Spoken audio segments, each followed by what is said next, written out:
the ashes, the spirits light up the night. Now, we're live from the Untold Radio Network.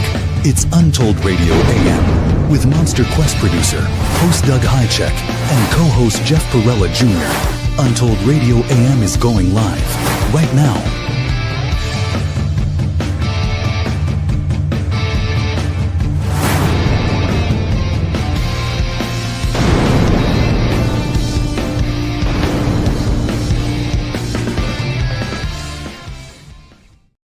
Hello, everyone. Hey. Here's Doug. Yep. Running late today. Yeah, we had some tech issues, but we got it sorted out. No big deal. But I skidded in the studio too today. It was one of those days. It was just nonstop. Yeah, I had a busy day too. Conference calls and blah, blah, blah, blah, blah. But anyhow, happy birthday. Thank you. And you are what, 29, 31? Oh, how the heck did I'm 53. How did that happen? So I don't it's understand. your 33rd anniversary of your 20th birthday. Sure, that sounds right. Yeah. Gotcha. Anyhow. Had I'm a going to good take day. you out to dinner, I guess, one of these days. Yeah. Soon. I don't remember what day we picked, but anyhow. Monday. Monday, we're going to go to dinner. My brother's coming. My brother, who is, I believe, watching live. My brother's coming cool, too. Cool. We've been All mom right. and dad. Tonight, we have David H. Altman, and he is here to discuss, his amazing film career. And he's participated recently in a movie or a film doc. Now, this is where it's tricky because I didn't get to talk to David. Is it tear in the sky? I would imagine it's tear in the sky. I actually have the movie poster right here. I know, but that doesn't say how you pronounce it. Is it tear or tear? I'm going to guess tear, but he'll tell us. That's what I would think. Tear sounds kind of, little. I'm going to guess it's tear. That makes sense. Anyhow. So that's the poster for his movie. I'm looking forward to talking about it. David's in this, as is William Shatner. And it's basically about a bunch of high-tech teams that split up, I believe, into 3 groups. And they triangulate an area where there's a lot of UFO activity. And I think they maybe use psionics and stuff to bring them in. But we'll talk about it. Yeah. Things are getting really weird in the UAP world. I mean, it's just things are coming out every day and more weirdness. It's hard to keep up. It's just, you just can't keep up with the news lately. It's insane. Although it's so weird to hear weird come out of military people. Yeah. But they're spouting things that they would have been completely laughed away 10 years ago. And I think now people are ready to hear all this. Yeah, people are ready for this. We've been prepped, and I think people are ready for. I think so. We're tired of secrets. I'm tired of secrets. It's our government. It's our country. We should know everything they're doing. Yeah, we should. But David's worked even with Steven Spielberg, J.J. Abrams. I mean, he's got a cool career. And so we'll do that at the bottom of the hour. We'll bring David on. Hopefully he's got a lot of time on his hands and he's ready to jib-jab about UAPs, Bigfoot, whatever. So it'll be fun.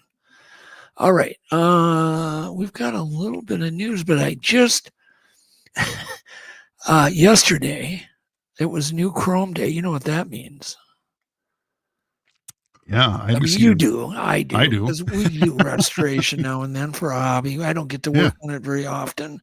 But yesterday we went to the chroming place and we picked up a bunch of motorcycle parts that had been chromed, which is really hard to get done nowadays. Yeah. So it was exciting to unwrap these rusty parts that were all nasty and rusty, and then to see this amazing chrome job that this gentleman did. Yeah, I'm looking forward to seeing it in person. And we did that. And I think I sent you a picture of what we stuck them on.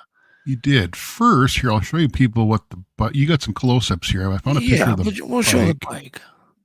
So that's a weird orphan bike. It is. It's cool as heck, though. This was a bike distributed by Montgomery Ward. So Monkey Ward's, you could order this in a mail order catalog back in 1968. And I bought this thing cheap because it was, how things are. Yeah. You buy an old bike and they need restoration. And there it is, completely done. It's even got a new seat that Eric did some upholstery on. And it's done. Totally done. Ready to ride. That's a picture you sent me of the new chrome. That pipe is beautiful. All the new chrome. Yeah. That was all rusty. Sent me a picture of the seat that Eric did. I hope Eric's watching. I don't know. I haven't seen him in chat yet, but he probably is. And he did a great job. There's a kind of a close up of the seat that he did. Yeah. He's a talented guy. Dude, that was fun. So anyhow, that's what I did for fun. That was it. That was my only time off all week. Let's go get chrome, go have lunch, come home, install chrome. That was it. It was fun getting that running too. When Eric and I got that thing running this winter, that was a hoot. That was a fun night. What did I use? I used a Perrier bottle. Yeah. IV bottle. Yeah. Taped it up, put gas in it, ran an IV line to the carburetor. From a Perrier bottle, that's right. I think you kicked it. You did like 2 kicks, 3 kicks. Yeah, fired right up. Started. Yeah, it was like, whoa. Eric figured out. Hadn't run in 50 years. Yeah, well, the points were just toast, and Eric figured that out. So we set the points, and she fired right up, ran great. Yeah. It's a neat bike. Anyhow. That's one of my few hobbies. Oh yeah, you only have a couple, right? Same as me. Only got 1 or 2 hobbies. 1 or 2, too many. I wish I had time to work on them. Oh, time and money. I need them both. All right, well, let's get into the news. Get this done, and then we'll try to get David on at the bottom of the hour here. Sure. Here is the bumper. Untold radio news that can be a bit weird is right now.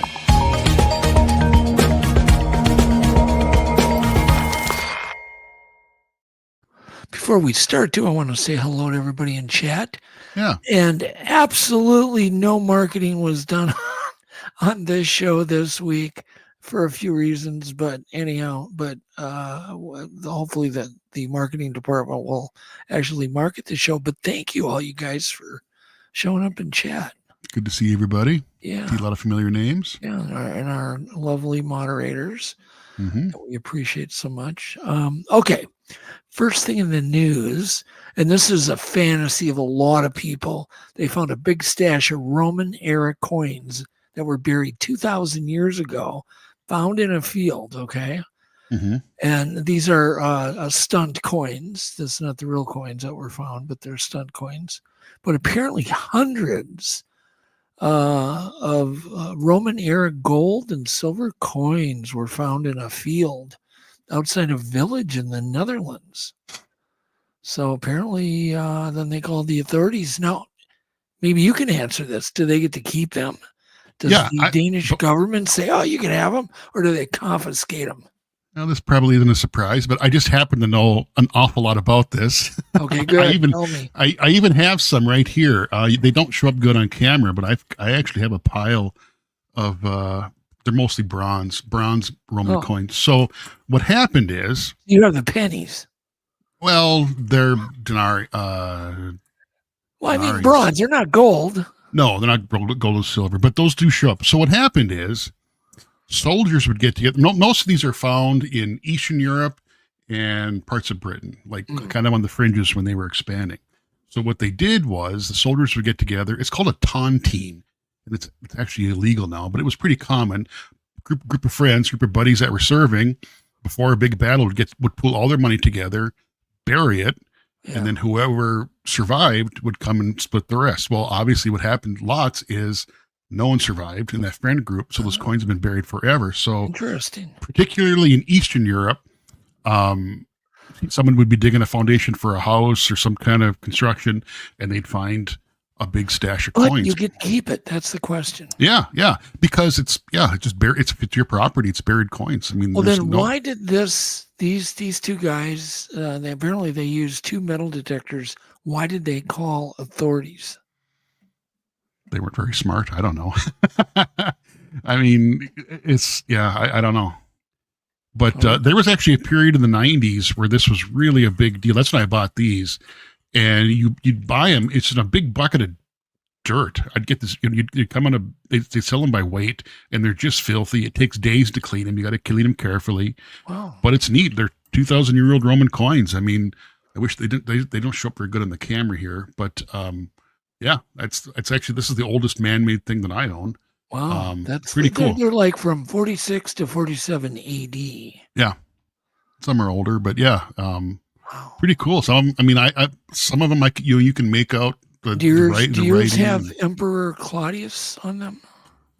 I don't remember. I looked up one time what I had, but it's kind of a hodgepodge. I don't recall which emperor. These are not. They're a common emperor. So the coins are valued. Obviously, gold and silver are worth the most, but other ones are the shorter the reign of the emperor, the rarer the coins are, and the more valuable they are. All right, So cool. it's pretty interesting. I could go on for hours on this. Yeah, obviously. All right, let's move on. Moving on. Sorry. Groundhog Day. Puxatawny Phil saw a shadow, apparently. 6 more weeks of winter. Yeah. Great. 6 long, very long weeks of winter. Yeah, we've had some cold here in Minnesota, that's for sure. We got 12 inches of snow coming tomorrow. Really? Oh, great. Yes, I didn't know sir. that. Yes, That's sir. great. Although I can't complain. We've had a pretty easy summer. Yeah. Summer, you mean winter. Winter, sorry. That's what I meant. Yeah. Yeah. Pretty easy I winter. wish. I can't complain. And apparently it's going to be a early spring. Even the weather people are predicting a pretty early spring. So we'll Good. see. We'll get the motorcycles out quick. We will see. Okay. So that an Antarctic scale worm. It looks kind of like a alien xenomorph. Okay, I'll give you a warning. This is not a pretty picture. No, this is not pretty. If you're eating supper, you might want to look at it. Apparently, yeah, it's a glitzy, frilly horror show with a giant protruding jaw. And apparently these are Antarctic scale worms.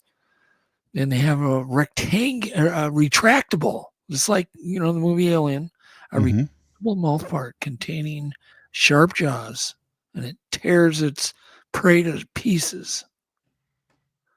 So how deep? Let's see, 1,640 feet or 500 meters this creature was found. God, that is ugly. They're about 8 inches.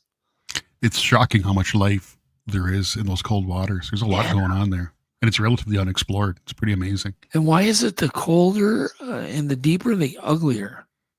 It does seem like that, doesn't it? It does. Apparently, these things are related to earthworms and leeches. And apparently, there's 8,000 different varieties of these. They call them polychaetae species, and I really don't know much about them, but they have bristles like night crawlers do. Oh, okay. Yeah. Night crawlers have all those little micro bristles. Mm-hmm. Yeah, these do too. And of course, these are not so micro though. All right. Next, India's coyote relative. Apparently, they call it the golden jackal, but to me, it looks just like a coyote. Throw up a golden jackal picture. Right. And they're thriving in a city in India, which you can imagine how bustling that city is.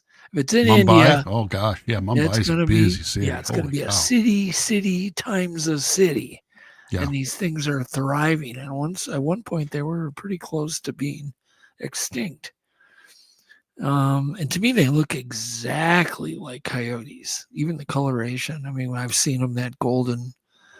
A little bit shorter face.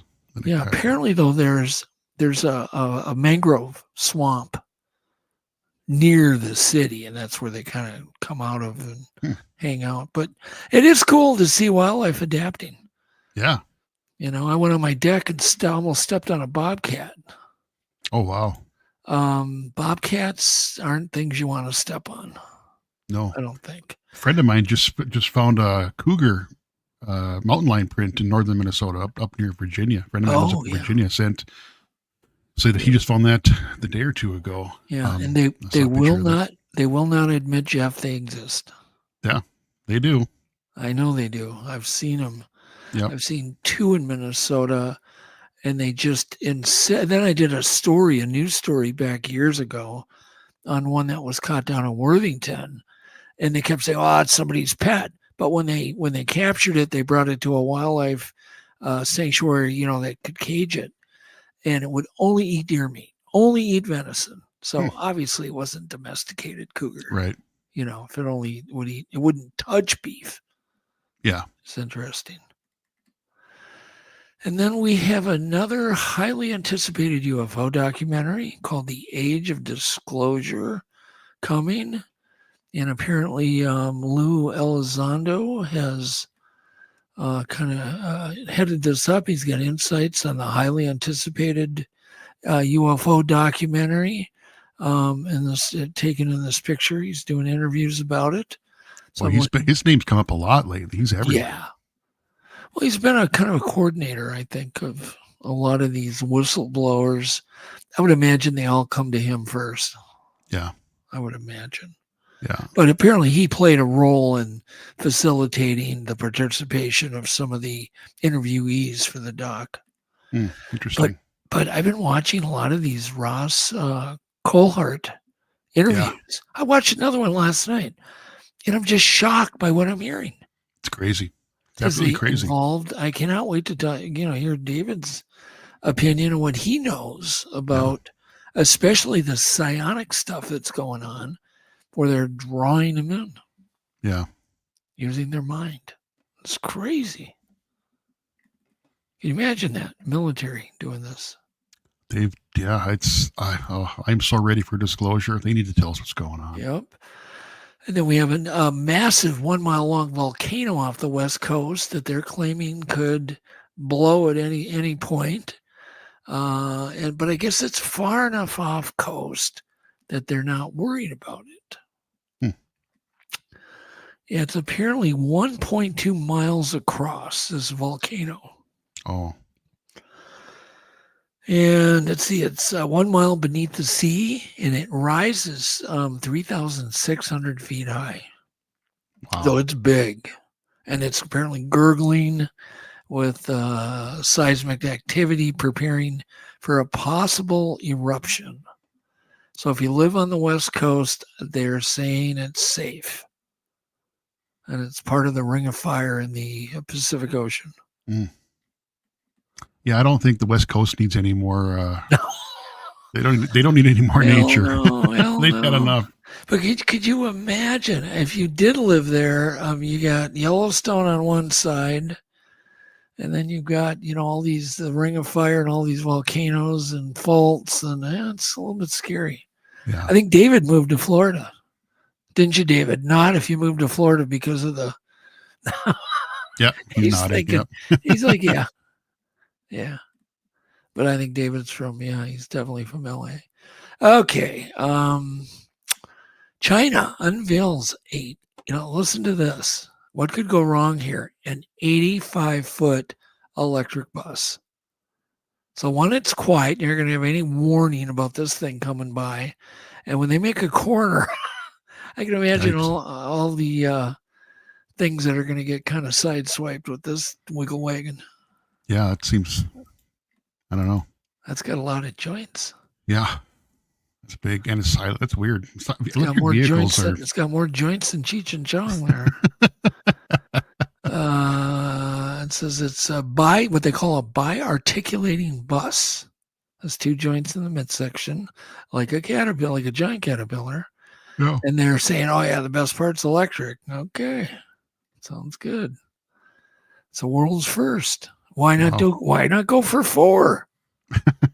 4 joints? I would. Let's keep going. Yeah. It's a train at that point. I mean, it's already a train. The land train, yeah. All right. And the next little article I found interesting was entitled, Earth's Underworld is Full of Life. And apparently they're finding life deeper and deeper and deeper underground. Now that's really interesting and really, really creepy. Yeah.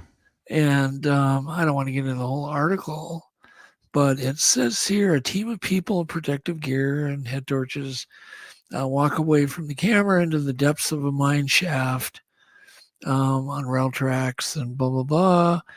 And apparently this has been some 8-year census by an international team, and they have found an astonishing diversity of microbes living beneath the planet's surface. And what could go wrong there? You might unearth some ancient, naughty, icky virus. Sure. You could. Yeah, who knows what's down there? Life is persistent. Life just, as they say, life finds a way. It's amazing. Yeah, and so they're finding life as deep as 1,610 feet. Wow. No, sorry, that's in the ocean. On land, it is 4,375 meters or 2.7 miles deep. Wow. That's crazy. So apparently they're, they're taking samples from over 50 locations across the globe. So there you go. Interesting. No thanks. And then Mars rover has apparently been collecting samples. And apparently they've uncovered a bunch of samples with textures of soil that they've never seen before. All right, great. And they're loading these samples on test tubes, in these metallic test tubes, and then leaving them on the surface of Mars because they can examine them right there in the thing, but they don't want to discard them, so they're leaving them there. Whoop. There was a photo I sent you. Yep. Photo 7, right. I think. Yep. Give me 1 second. And I zigged when I should have zagged. So we're littering the surface of Mars. There you go. There they are. Fun fact. I actually have, and I think I showed this to you, this little vial in an acrylic cube. You can't really tell in the picture here, but no, you can't. That's actually in the bottom of that little vial, sealed in this acrylic cube. Is that cube, Mars? Is a little bit of Martian soil. From a meteorite? Yep, from a meteorite that came off of Mars. So I have a tiny little piece of Mars here. And what do you do with it? Just put it on my shelf, and I can brag to people that I've got a little tiny chunk of Mars. You do. That's cool. Neat. Oh, that's cool. My grandma gave that to me. I would imagine that these tubes are going to be laying on Mars for a long time. Yeah. Well, a long time. Maybe not. SpaceX is hoping to have unmanned stuff there in a little less than 2 years. 2 years. Okay. Every 2 years there's a window to get there, and we'll see. Interesting. Yeah, so what they did is drop these test tubes and they marked them on a map. So when you go to Mars, Jeff, to return that little soil that you have, you're going to want to return that, bring that up there, and then you can collect these. Would you go to Mars if you had the chance? If I could go there and get back within a reasonable amount of time, otherwise, that ain't going to happen. I think it's a one-way shot. Unless you're Elon and you own the rocket, I think it's a one-way shot. I got too many kids and grandkids I need to see. I don't know. I'd probably go. What an adventure. You don't have any kids. True. Okay. I got nieces and a nephew that I just absolutely love, but you can talk on Zoom, I guess. I have 6 kids and 2 grandkids and another grandkid on the way. Yeah. So I'd probably go. I'm going to probably end up with like 14 grandkids, Jeff. Yeah. I think so. All right, let's do tech breakdown. This is a real simple one. Super simple, super quick. Isn't it? Technological breakdown.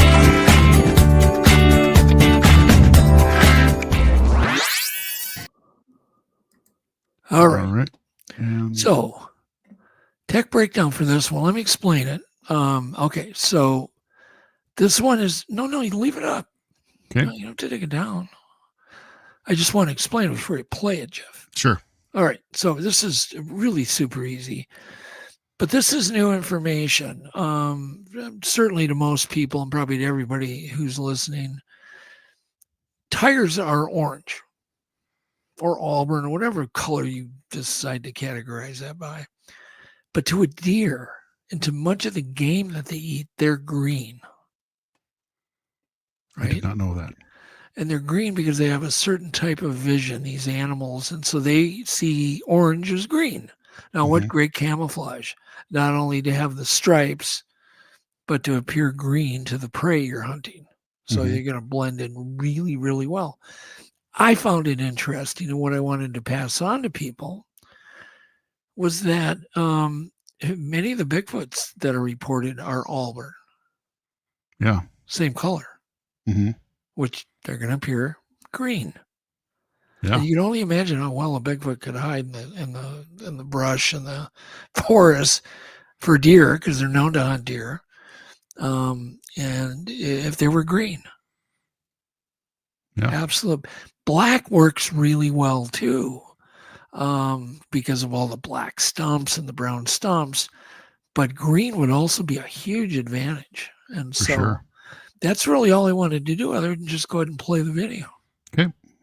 Tiger's color's orange. Actually, tigers with an orange color are only visible to humans, not to animals. This is because animals like deer have dichromatic vision, which makes all orange-colored things appear green to them. This means that even tigers appear green to them, making it very difficult to spot them in the green jungle. And this is exactly why tigers have an orange color, to camouflage themselves in the green grass and ambush their prey. That was it. Where'd you go, Doug?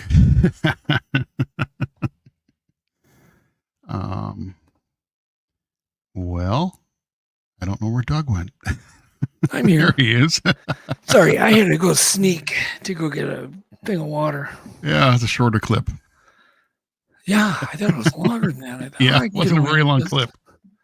Okay. I can get away with it. Isn't that cool though? Really cool. Well, nature's camouflage it's amazing. You know. Yeah, but this is much better than what people thought. They thought That's my point. they It's were like orange to deer. Now they know the Pretty hard orange to is just so outsmart. they turn green. hard to outsmart nature. Nature knows what it's doing. Yeah, but if Sasquatches look green, many of them, Yeah. and all of them seem to have reddish brown, even in the black ones, the ones that are seen in the sunlight, people report them with kind of a red hue to them. So there you go. And it's possible they might have some UV color on them, or who knows? We don't know that. Yeah, we don't know. Obviously, we have no idea. We have none. So what are we missing here? We can grab David here. We can do our clips. So let me introduce David, and then we'll do our clips with David. Sure. So David Altman, he says he's worked and lived in Hollywood for over 20 years in the music, film, TV. Currently does production development work for different networks, production companies on the topic of UFOs and the paranormal, hence why he's on tonight. David's been involved in a project for Steven Spielberg, J.J. Abrams, and many others. He also appeared, I'm going to bring this up here, in the film A Tear in the Sky. And we will discuss, of course, Bigfoot, UFO, alien abductions, all that stuff with him. Maybe a little TV making, since we're both kind of in that same business. Let's go ahead and bring David.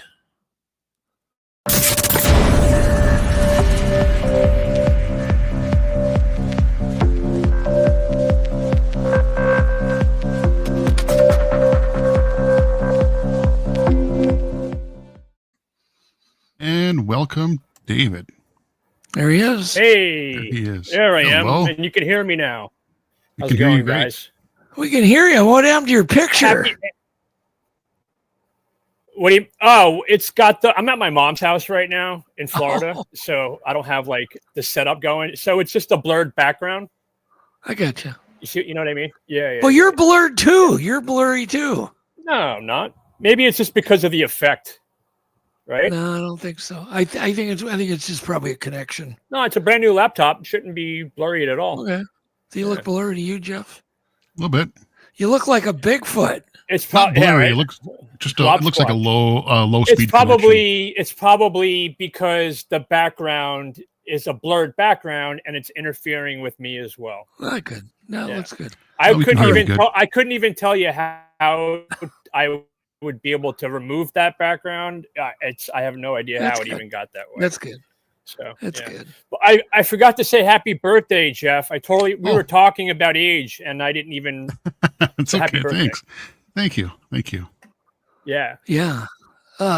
So why did you move out to Florida? Or are you just there temporarily, David? So I go back and forth. I was living in Hollywood forever. I was in the music business.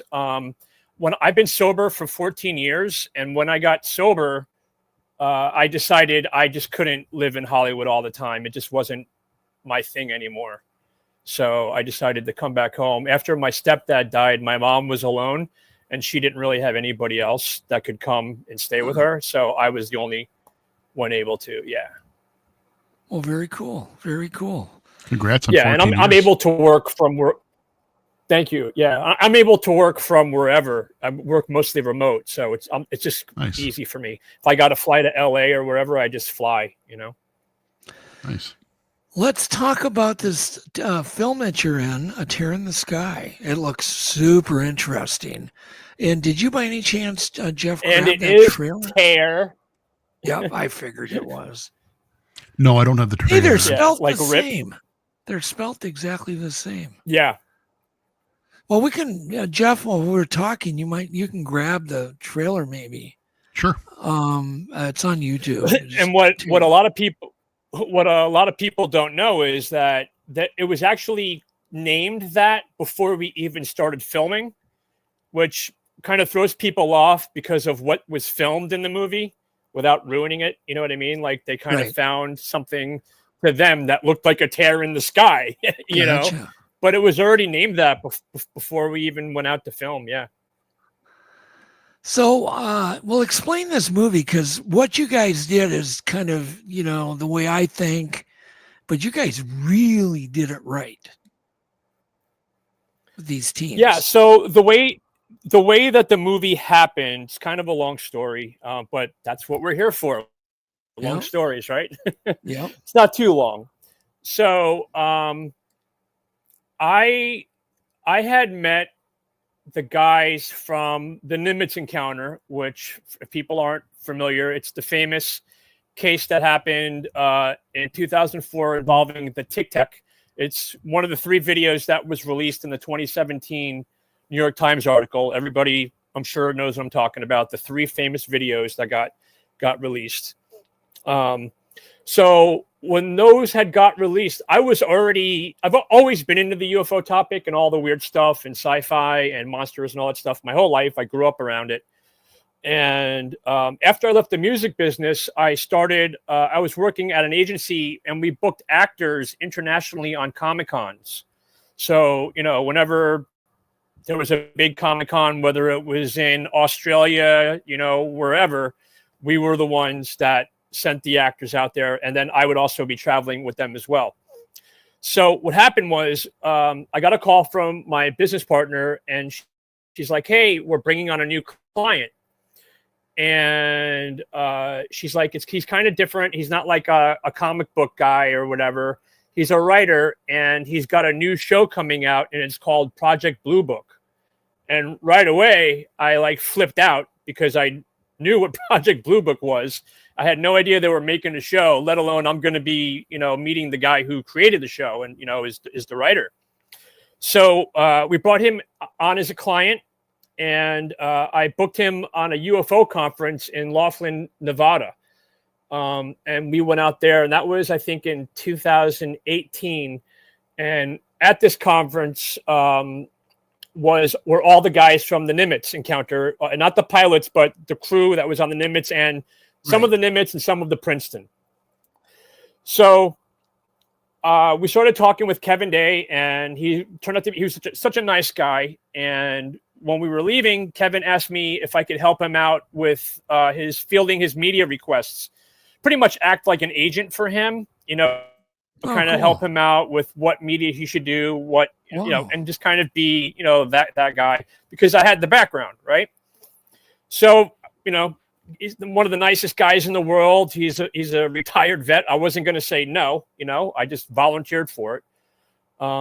So that's actually my first steps of getting into television, was when I was helping him out and those guys out. They were getting a lot of requests from different TV shows, and I was the one dealing with all of that. And that's how I kind of. Has it been that long, really, that you met Kevin Day? Mm-hmm. Whoa, what year was that? 2018. David? Wow. 2018, I believe it was. Yeah, that's when I first met George Knapp and Jeremy Corbell, and Doty was there, and it was a really cool conference. Yeah.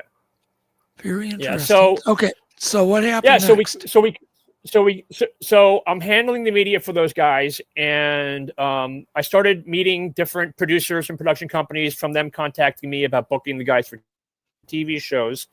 So I eventually got hired as a consultant as well, because when producers found that not only did I know the guys, but I know the topic because it's all I do all the time, they asked me to start consulting.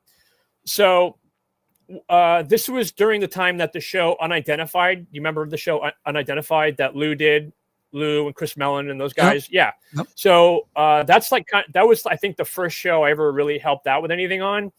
But so while that was happening, Vice News had put out an article announcing the group. So Kevin Day put together a group, which I'm a former member, and it was called UAPX, and it was made up of the different retired Navy guys from the Nimitz encounter, as well as a couple of scientists, electronics guys, astrophysicists, and when we first started doing this, like, we didn't even really think about TV. We just wanted to go and do it. And what we wanted to go and do was, Kevin Day was obsessed with going back out to where the Tic Tac was filmed with the team and trying to capture data on these things, because he knew that they were out there. Right. So that was the plan. And to do that, you need money, because it's not cheap. Right. And the group was nonprofit.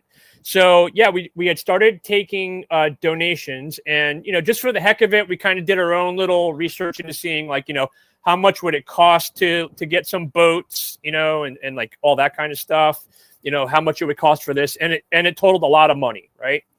So back up to what I was saying, Vice News had put out an article announcing that this group had been formed by these guys, former people at NASA and former Navy guys. This is the group. This is what they're going to do. So, like, after that Vice article came out, I started getting phone calls from different producers, right? So I started working with this one company, and they're called Revelation, and they're owned by Morgan Freeman, the famous actor, right? He has a production company, and they're very science-based. They do a lot of Nat Geo stuff. They do all of his what is the show called? The God Show. I mean, all the stuff Morgan Freeman does is usually done through his company, and they're very serious and they're very scientific, right? And that's what we wanted. We didn't want it to be like some hokey thing. It wanted to be taken very serious, and they were all about it. So they decided to do a series to take this, what we were going to do. So, in other words, A Tear in the Sky was originally going to be a TV series. And it was kind of going to be the same kind of idea, but with Dan Aykroyd on the team, right? which was great. Like, that would have been, we were stoked. Like, we're going to go out and do this expedition. We're going to be out on a boat with Dan Aykroyd for the summer. How great is that? Wow. And then COVID hit, and it all went away. Oh, yeah. COVID hit, and I stayed under contract with them, a development agreement, holding agreement for like 6 months. And in that 6 months, the VP of development, who he became my friend, because we talked every day. He ended up leaving to go work at Wired, right? So they put in another guy who I think I talked to him once or twice the entire time he was there. I knew it had got shelved. So I just called him one day and I was like, "Hey, nice to meet you. Can you let me out of my contract?" And he was like, "Yeah." Right. So I got out because I wanted to still shop. I knew they weren't going to do it. Let me go try and get it done someplace else. So in that time, Caroline Corey had contacted me, and she had heard of me through a mutual friend, Ben Hansen.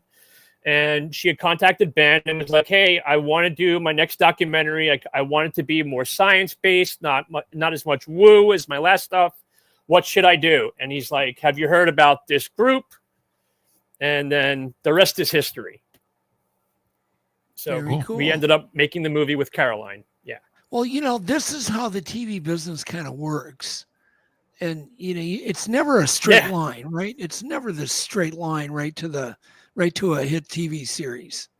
or to a green lit documentary. Tell me about it. I think.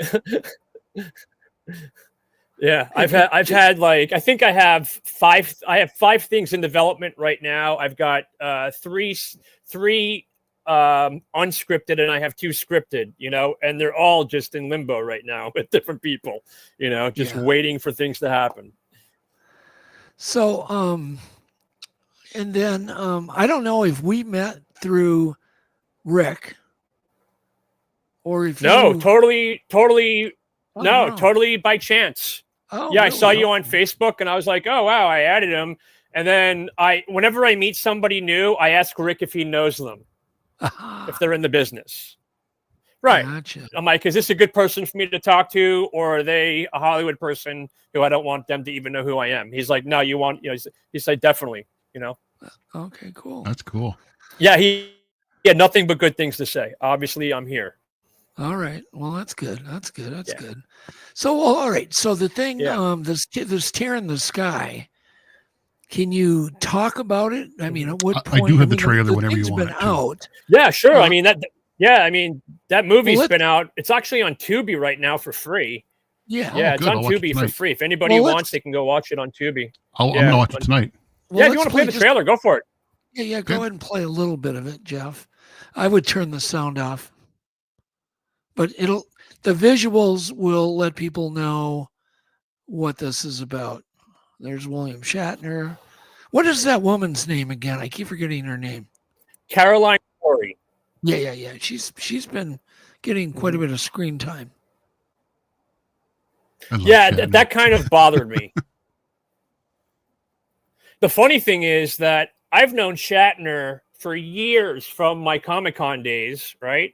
Then I was involved a little bit with his show Unexplained.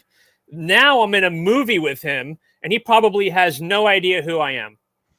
Sounds Which is right. even funnier. I met him briefly. Because I haven't. Yeah. Have you ever been to Dragon Con in Atlanta? Yeah, of course. Yeah, we booked. Yeah. We booked Dragon There's Con. Mr. I've been to them Day all, there. man. I've been to them all. Yeah, I've been to San Diego Comic Con, and I've been to Dragon Con in Atlanta a lot. So that's a good one. And all right, even another crazy synchronicity about this with Caroline is that my best friend was in her last movie, right? So one of my best friends is actor Corey Feldman. And like I tour manage his band occasionally. I've known him for like over 20 years. And just by chance, he met her in Hollywood, and she asked him to be in a movie, and he was in it. And he had no idea that I knew her or any of this. And then I end up in her next movie, totally by chance. Cool. Pretty weird. Yeah. Yeah, so much of it, it's who you know for sure. Yeah. Can you explain the kind of equipment that was used, some of it? I mean, I'm not the best person for that. David Mason, he is our tech guy. He is the one who owns all of the equipment. He's a genius. I've got him out to Skinwalker Ranch. He's done multiple episodes. They love him out there with his inventions. The stuff that, okay, so we had 3, there I am.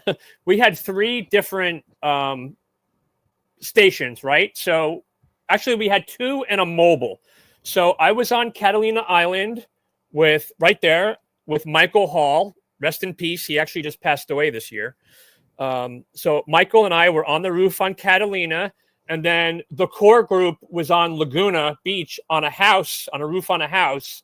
And then they had a mobile unit with a UFO DAP on it, right? So all that I had was the night vision gear and the big eyes, the telescopes, and our producer who was filming. The other guys on Laguna had all the toys, like all the stuff. So I'm not a scientist. I don't claim to be, and I can totally, anytime you'd like to talk to David Mason, I'd love for you to meet him, and you can have him on, and he can not only tell you about that, but all of his Skinwalker Ranch stories as well. Very cool. It looked to me like they're trying to get triangulate on these objects so they can gauge the exact size. That's exactly what we were doing. Mhm. It also So what we would looked do like, in real time, sorry, there's kind of a delay here. I know there's a delay. People don't know about the delay. I know. And I'm No, I trying know. not to interrupt. No, So it's fine. yeah, But I was so well. I just let the me way just that hang on 1 second, David. There was one camera I see Yeah. with 3 lenses. Obviously, the goal would be to get a UFO by the separated lenses. So you can do basically a 3D rendering of this thing. I mean, you can get a lot of data. You know, when you, it's like the old viewfinders, the stereoscopic. You remember the old Viewmasters? oh, of course, Basically, yeah. they would create a 3D image, and I've not seen this show. Did you guys? One, did you have a lot of fun? And two, did you Yeah, guys I mean, have any luck? it was very hard to do. It was during COVID too, so like that sucked, right? Because not only is there COVID, but I'm on an island, a very small island for a week, surrounded by people, right? Yeah. So plus, like I said, unfortunately, Michael Hall passed away this year. While we were there, he was on dialysis, right? So I had to like not only carry all of our gear, all the camera equipment, all of his luggage, and all of his cases of dialysis stuff, right? Oh, gee. It was, and he didn't prepare. He didn't even say like, "Oh, I just had surgery. I'm with a cane. I can't carry anything." It was like I show up and what, right? So, and the hotels we were staying at, they wanted us to use the stairs too, and we were filming on the roof. So every day I had to carry everything up the stairs and down the stairs because they wanted to leave the elevator free for all the guests. Right. Well, that was So awful. it was really hard. That was kind It of was really hard. Yeah. Also, they made a mistake because they didn't realize when they sent us out there with the night vision that we had no way to record the night vision. Right. Yeah. So if we saw something, you know, luckily Michael Hall was like, oh, let me try with my cell phone up to the night vision and see if I can record. He saved the movie by doing that because we were able to capture objects. Right. So like I was saying, in real time, if I would see an object in the sky that I knew was something strange, I'd call Laguna and I'd say, hey, are you guys picking this up too? And then they'd have their mobile unit go, and are you picking this up are you getting any readings? And that's exactly what we were doing. We were triangulating. Wow. That's cool. Yeah. Has anyone ever done that before? That's awesome. Photogrammetry on UFOs, I would imagine, has been tried, but probably not with so many different people. And, you know, I think at first it was done out in Norway on some, they had these stationary cameras that were just the lights. Pardon? On the lights that are out there. What are they called? The Hesseldine lights? Yeah. Yes. Correct. You are correct. Yeah. Right, David. Yeah. Yeah. There was all these orbs they were trying to capture, and they were using photogrammetry and some other. Hajicek spent some time out there filming. Yeah. So, did you guys use psionics while you were out there, or no? Psionics, the night vision, or psionics, the people. the people, the telepathy, calling. No, so yeah, so it was brought up by Caroline. Caroline did want to attempt to do some CE5. We didn't do it because we had too many scientists that wanted to stay away from that and wanted to just focus on, you know, getting the data. You know what I mean? It wasn't that they were against it. Like personally, they just thought it would make, they wanted to write papers and have papers published. And they just felt like they wanted to leave that out for this time. Gotcha.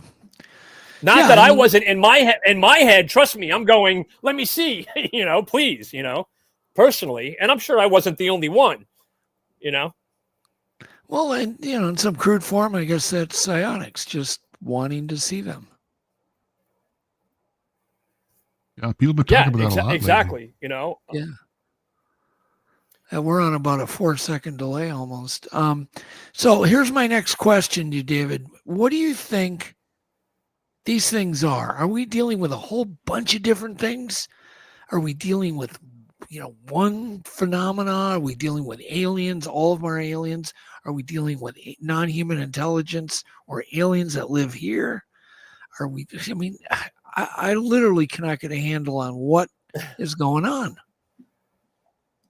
So personally, especially after doing the research I did before the movie, I did a ton of research on the area, on the history of Catalina Island.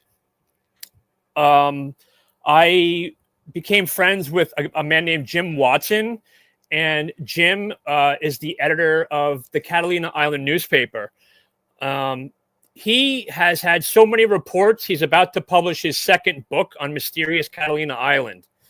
It goes back to the 40s. He sent me newspaper articles from the same week as Roswell. I think it was July 7th, 1947. And it was two or three vets returning from overseas after World War II had spot and photograph flying discs on beach in Catalina, right? So starting from before then, what a lot of people don't know is that Catalina Island was actually the training area for the OSS before the CIA was the CIA. That's where they began training. And it makes me think, like, why, right? Why would they pick that? I guess it's secluded. They own it, all that stuff. But could it have been because of all the weird stuff out there? So to answer your question the long way, I think that whatever this thing is, it's underwater for sure. I think that it lives here. I think it's always been here. I don't think it could be from space, as in something left their former home and came here. Right. I don't think they're going like back a long and forth. time ago. Like from a long Right? time ago. I think that we would see the traffic if that were the case. And I think that, so one thing that they're doing is they're buzzing nuclear sites. For some reason, they really care about our nukes, right? And they also, when they have encounters, let's just take one, let's just say Zimbabwe for one. They show these kids like visions of the apocalypse, and you're killing our planet, right? And if you don't stop what you're doing, it's over. I don't think that they would care so much about our nukes and about our planet destroying and all this stuff. I don't think they would waste their time unless they lived here. They're doing these things because if we kill the planet, we're going to kill them too. That's personally what I think, it could be interdimensional as well. And then, another thing is that, do you know who Kit Green is? No. At all? No. So Kit Green worked with Hal Puthoff, and they started the remote viewing program. Kit Green handled what was considered the weird desk for the CIA, that was supposed to be briefing the president on all this weird stuff happening. Anyway, he still is probably active. I'm sure of it. He's the guy that helped John Burroughs from the Rendlesham incident get his heart surgery done. When he helped get him that surgery, all that stuff. Okay, so Kit Green, so the remote viewing guys behind Project Stargate and all that stuff, I guess they had this one woman. Her name is, I think it's Kay Mitchell, and in their opinion, she is like the best psychic on the planet, right? So like if they really think that they need a psychic to help find something or whatever, this is their go-to person, right? He commissioned her to remote view these coordinates, right? And said, here's what I want you to remote view. And whenever you're done, call me up and you can debrief me on the phone about what you saw, right? Well, he didn't know, but she recorded the call, right? It wasn't supposed to be for the public, okay? And when I got the tape you couldn't get it on the internet. Like it wasn't on YouTube or anything like that. Somebody had to actually send it to you. For you couldn't find it. It's on the internet now. Anyway, so in her report, to sum it up, it's a 45-minute report. She basically says there are entities under the water by Catalina Island. They have a base, and the reason that they're there is that they're protecting a fault line. That was the gist of what she said. It's obviously longer and much more detailed, but that's what she's saying. So once again, like, why, if that's true, why would they care? Because they live here. Yeah. That's actually a good reason You know? Yeah. to care. Yeah. But I guess the old storyline, David, was always they don't want us to blow us up. Now people are thinking they don't want to get blown up either. Right. Right. That actually makes and, sense. you know, that's like one of I actually said this on an interview I did last night, and I don't think I've really said it that much before, maybe once or twice publicly, but I was told by somebody that, you know, works in that circle of Elizondo and those guys. I'm not saying their name, you know, and people can boo and hiss me for that. I don't care. They told me, and this was before John Ramirez came out with the 2027 thing or the Bledsoe stuff or whatever. And I was told that an asteroid is coming and it's supposed to be here around 2027. And the reason that they're trying to do the disclosure is because the beings that are here are going to show themselves to help get rid of this thing. Right? That they're supposed to show themselves, get with our military, exchange technology to try and blast or change the course of this asteroid. And that's why all this is happening. Do I believe it? I don't know. You know, well, I'll see in 2027, I guess. You know? Do you also think that, you know, these craft that we're seeing, some have to be nuts and bolts, you know, steel or some kind of metal, and then some look, I mean, these glowing orbs, they certainly act intelligent, but they don't look like they have any screws in them. Okay. So I'm a really big metal guy. I'm a big, like, slag from UFO metal person. I'm obsessed with it. Right. Okay. Right? Ever since Art's Parts, you know, when Art Bell first had those pieces in the 90s, you know, I'm obsessed with those are the ones stuff. with the bismuth. I've actually got the bismuth right. There's bismuth magnesium, and then there's pure aluminum. Yes. Right. So I actually have the reports that were given to me. I think I got it from Daryl Sims on all the analysis of all the metals that they tested in the 90s. I have all that stuff. The last show that I did, Alien Encounters Fact or Fiction, was a show where people would bring in either video or physical evidence, right? And we would have them tested and give the results. So I used my people, and every piece of metal of the people that I brought in came back pure aluminum. Every single piece. And the pieces were from 2 sites in Roswell by Frank Kimbler. And then my other buddy, Emmett, do you remember a couple of years ago, the Needles, California crash that happened? Yep. It was where... That was the one that it was an object crashed. George Knapp investigated. Correct. George Knapp. Yep. Right.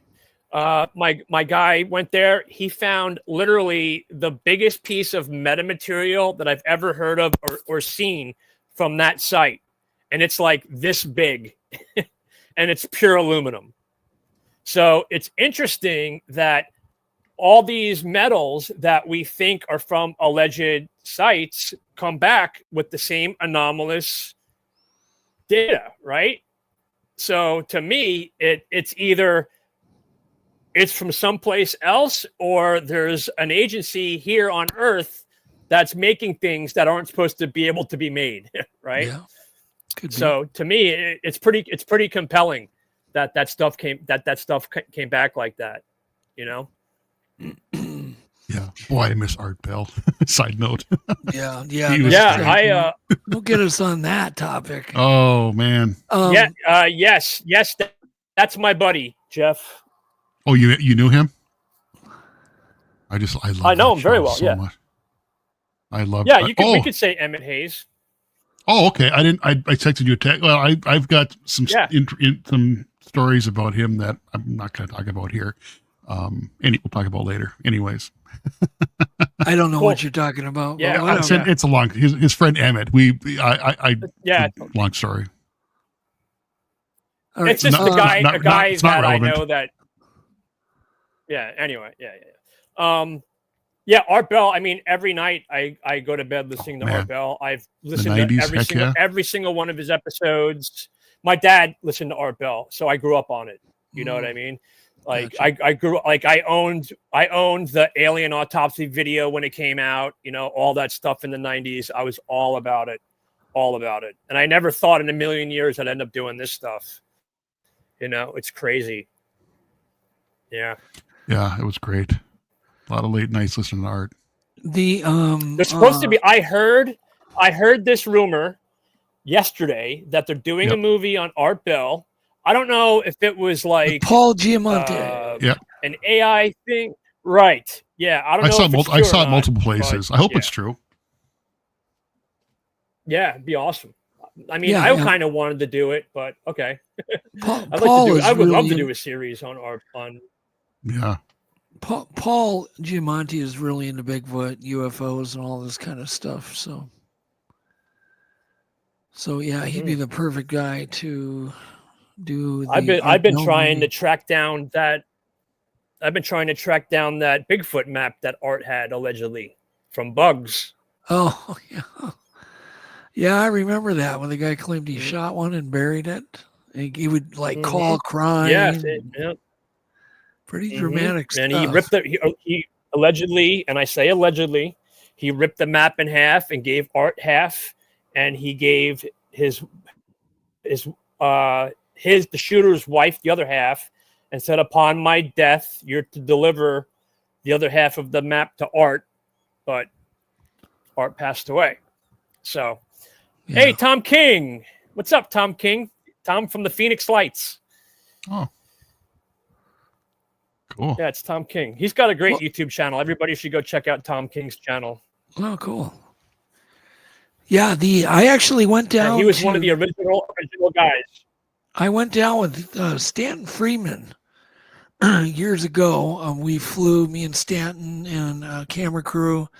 We flew to to Phoenix after the Phoenix Lights incidents.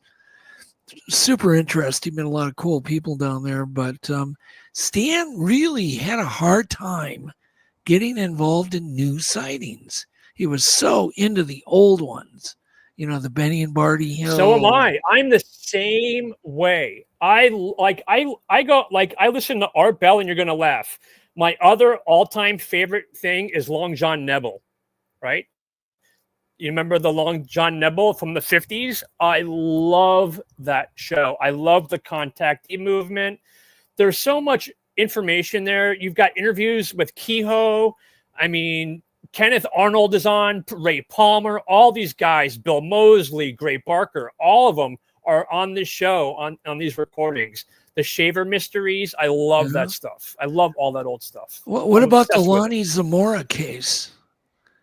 Are you Lonnie Zamora? Yeah, of course. Mexico.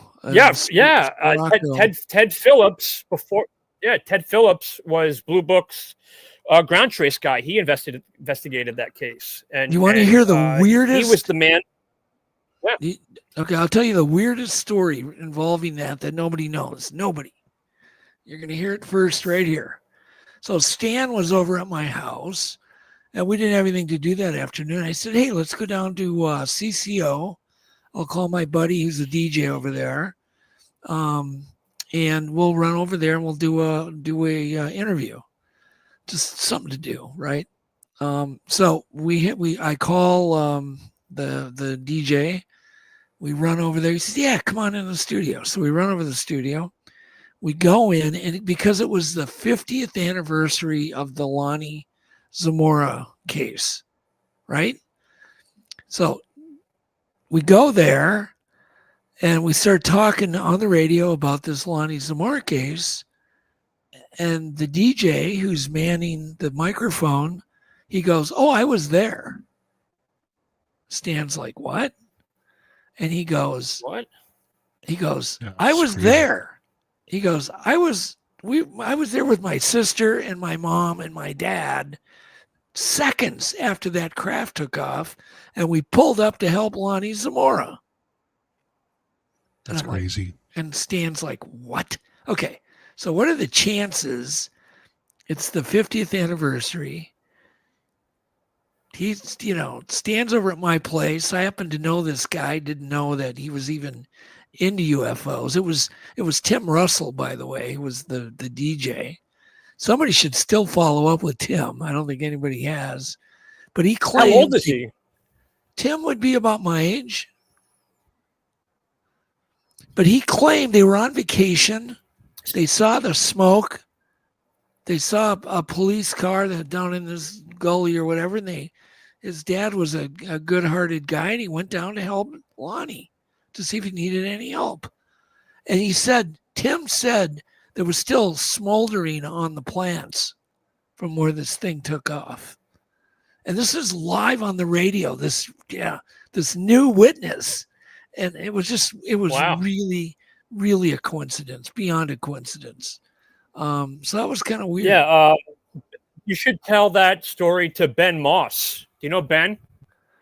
No, I do not. I know who he is, but I don't know. Yeah. who So he he's met him. like the new point guy for the Lonnie Zamora case.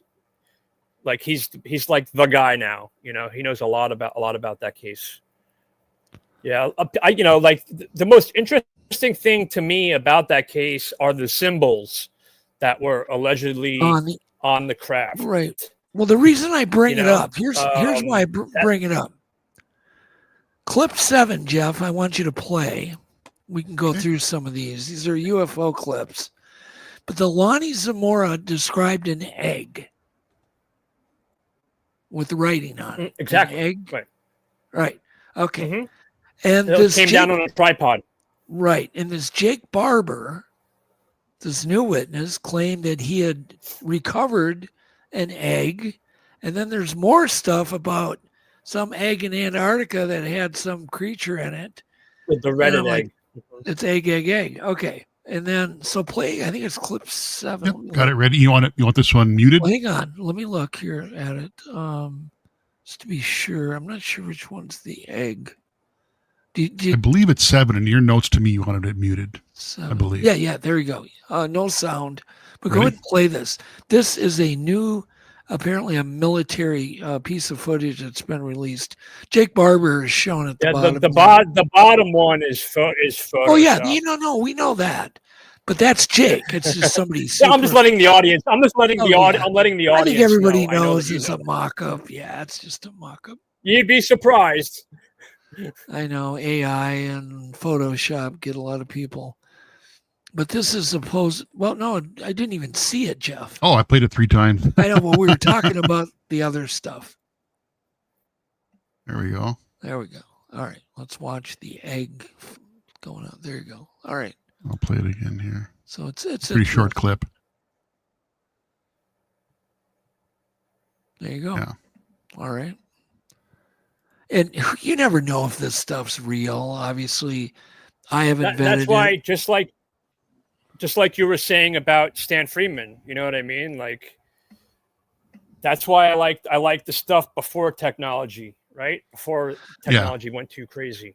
Yeah. It's so hard. Like, I do this for a living. I look for videos for these TV shows, and like I'll have bosses. Here's an example. I was working on a series when the Miami aliens thing happened, right? And my boss at the time called me up. He's like, "Got to get me one of those witnesses for the show, blah, blah, blah." And I'm like, "No, I'm not, because it's a friggin' hoax. Like, I already know it's a hoax. You know what I mean? Like, I'm not going to be associated with like any show, right, that could possibly ruin my reputation." So I was supposed to be mainly focusing on video, but I was able to convince them to focus also on physical evidence. And that's how I got those medals, was because of that. So it kind of helped at the end of the day. But videos, I mean, I don't know. I mean, I personally have filmed stuff. I don't know what it is. You know what I mean? I know what it wasn't, you know? Right. So for me to tell what somebody else's video is, unless I'm there, I can't give an honest opinion. Interesting. Yeah. Tom King must It's in my know, yeah. I was going to say Tom King must know Jim Delatoso. Yes, you he can does. answer that, Yeah. Tom. I would imagine he does, because I know Jim worked. Yeah, on he the does. He Phoenix. knows. He knows Jim very well. Oh, cool. Yeah, Jim's amazing. We had I was Jim gonna say I put the videos in my gray basket, as Stan would say. Right? Stan always said he had a gray basket. Yeah, he did. He did. And that's where all my things go. That's too funny. He said, yeah, of course. Yeah, he's amazing. Absolutely amazing. One of the smartest men I've ever met is Jim. He's crazy. Okay. I was just listening to his Men in Black Art Bell episode last week. He had an episode he was on Art talking about how some Men in Black came in to where he was working on some stuff for the Phoenix Lights. Yeah. I haven't heard that Crazy story. stuff. I have not heard that story. Yeah. I vaguely remember that. Very vaguely. I mean, I remember when that was happening. But- yeah. Geez, we had Jim on. We never asked him about it. No. Yeah. Jim was a great guest. I talk to Jim quite often. Yeah. Brilliant guy. Agreed. Yeah. Okay. It's all so about have the you- older stuff, you know. Probably like my favorite is probably like the 1973 wave that happened in Chestnut Ridge with Stan Gordon, the Bigfoot UFO wave that happened. Yeah. That's probably my favorite era. All the humanoid sightings that were happening. That's interesting though. Like you said, it's pre-AI, pre-camera tricks. That's why the Patterson Gimlin film is so compelling. It's film of a real thing. I mean, you can't fake that. Interesting. Okay. Have you ever seen sparking orbs or heard anybody describe these orbs that have, which would be metal, I guess, if there are sparks coming off it? Have you seen anything like that or met anybody that's seen these sparking orbs? Because I had a close encounter with one. I mean, obviously I've heard about the fireballs, you know, but you talking about like a metal This isn't sphere, fire. like the Bet sphere looking, but that sparks. I don't know what it is.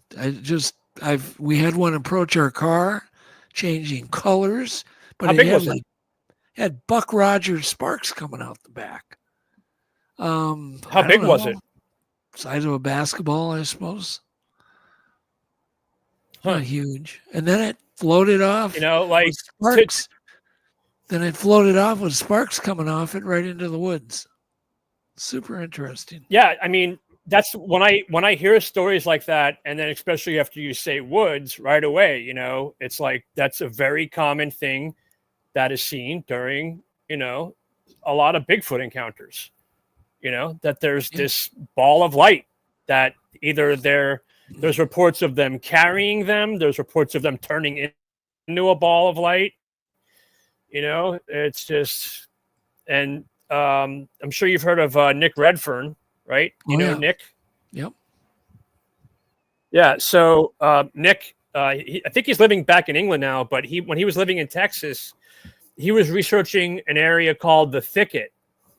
And in this area, there was multiple Bigfoot reports as well as balls of light, like constantly.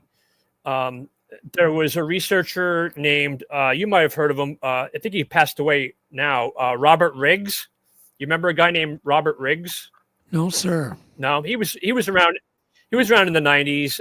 Him and Linda Moulton Howe, way back in the day, before the 2000s, went out there and they on this road in the thicket. I guess it's like kind of like Alligator Alley. It's just like a straight shot through these woods in Texas, and they set up like all these cameras, infrared, all that stuff. And I guess they caught an orb, a glowing ball that like appeared and went through the car, through the windows, and then out through the woods. Ooh, You know, that's creepy. so I mean, to me, what you're describing sounds to me like technology, how about the movie Phantasm, right? Everybody's probably seen Phantasm Yeah, I with remember those that metal from balls that fly through the back air. in the 70s. Yeah. Right. That's what I think of with sparks coming out of it, right? That's what I picture when you tell me that. I It think was of weird. technology, right? But they're I wouldn't actually think- quite common. They're I quite wouldn't common. think, A friend of mine Yeah. just called but me up and said, they I sound just saw more these. organic to me, though. I don't know. Play clip 2, Jeff. Yeah, I mean, Give me one Here's a second to pull that typical up. sparking orb. Sometimes they go in swarms. I just don't understand. Why would they be sparking? It's so weird. Clip 2. Yep. Give me send this one you want muted. Hold on one second. Let me Yeah. find that. All right, here we go.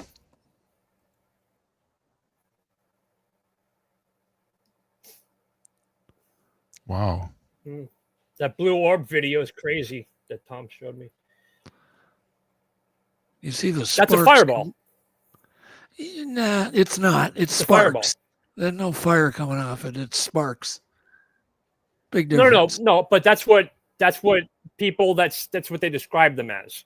There's green ones, blue ones, red ones. Yeah, I've seen them change color. I've seen numerous fireballs, but they're different. During the Like no one 60s, I think it was Nellis in the 60s at the base. On a every night they were seeing those things fly over the base. Play clip It was 6. a Project Blue Book case. Play clip 6, Jeff. Okay, give me 1 second. Here. More orbs, sparking orbs.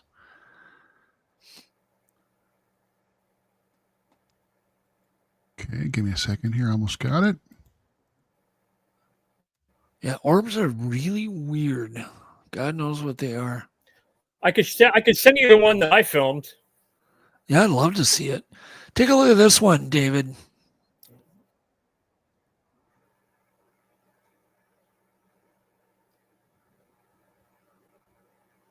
So this thing is going to split up Wow. and then quit That, falling. to me, that and looks just- like space debris. Yeah, but watch, it ain't.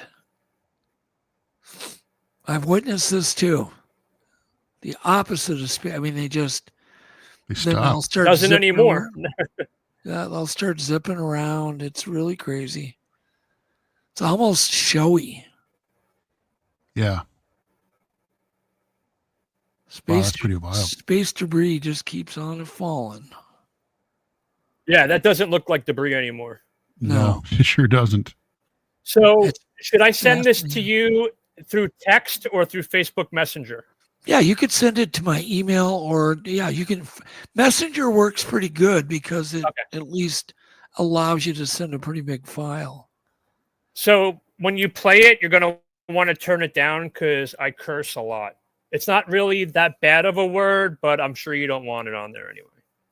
Because I Did you really send it- freaked out when I saw it. Did you send it to Jeff? Yeah, I Yeah, sent send it it to to- your Facebook. No, I sent it. To me? All right, I'll send it. I sent it to Doug, but I'll send it to Jeff as well. Yeah, send Yeah, it. send it to my email, and then I can pull it Oh, up okay, here. okay, all right. Yeah, one wonders what the colors mean. Is anybody that you've heard of trying to decipher the red, the blue, the white? What does this mean?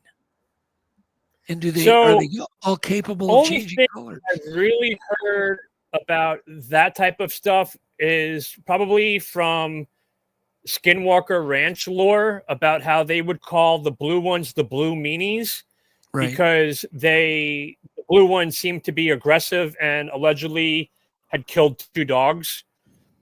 But obviously take that for what it.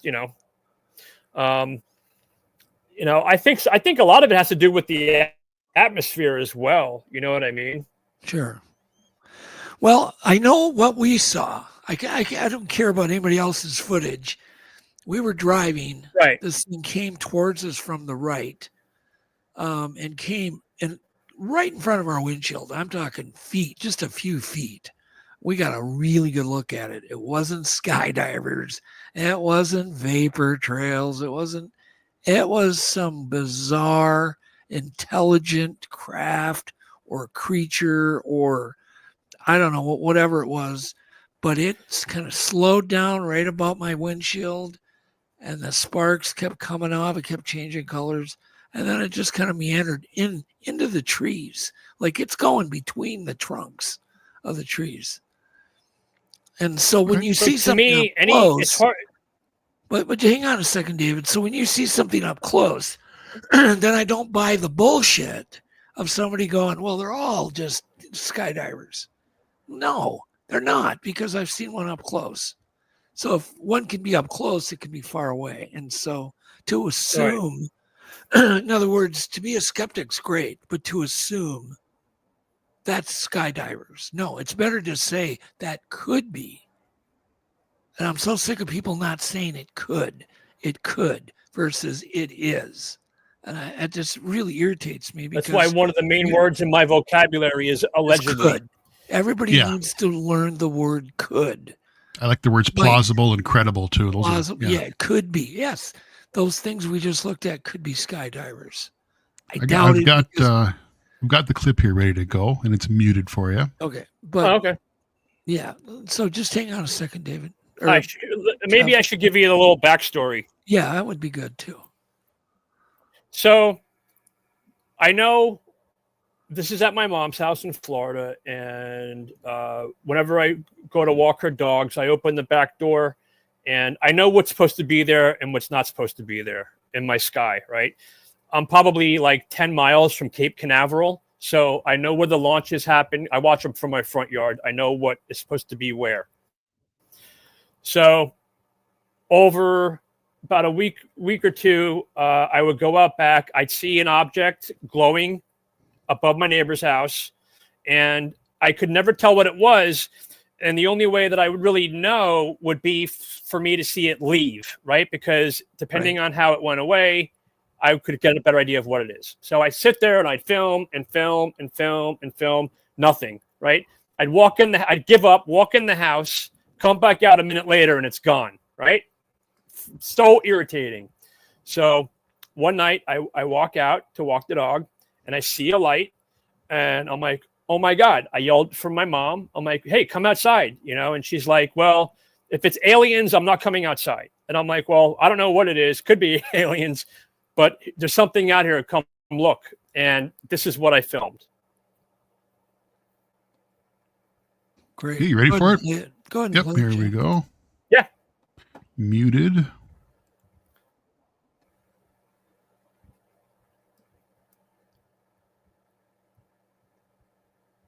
Did you use naughty words, David? Just the crap word. Oh, yeah. If you don't mind the S word, you can play it. Because hearing my response is what makes the video, because I freaked out. You want audio, Doug? I don't care. It's just shit. That's all I say. Holy shit. There it is. Holy shit. Perfect timing, Jeff. I filmed it. Play it I again. filmed it. I was filming. Play it again. So what are you seeing with your naked eye, David? A glowing orb just sitting there. Right above my neighbor's house. That's a roof right there. How do you know it wasn't a star? Because stars don't disappear like this. And there's more to it. I'll tell you after. There's more to it.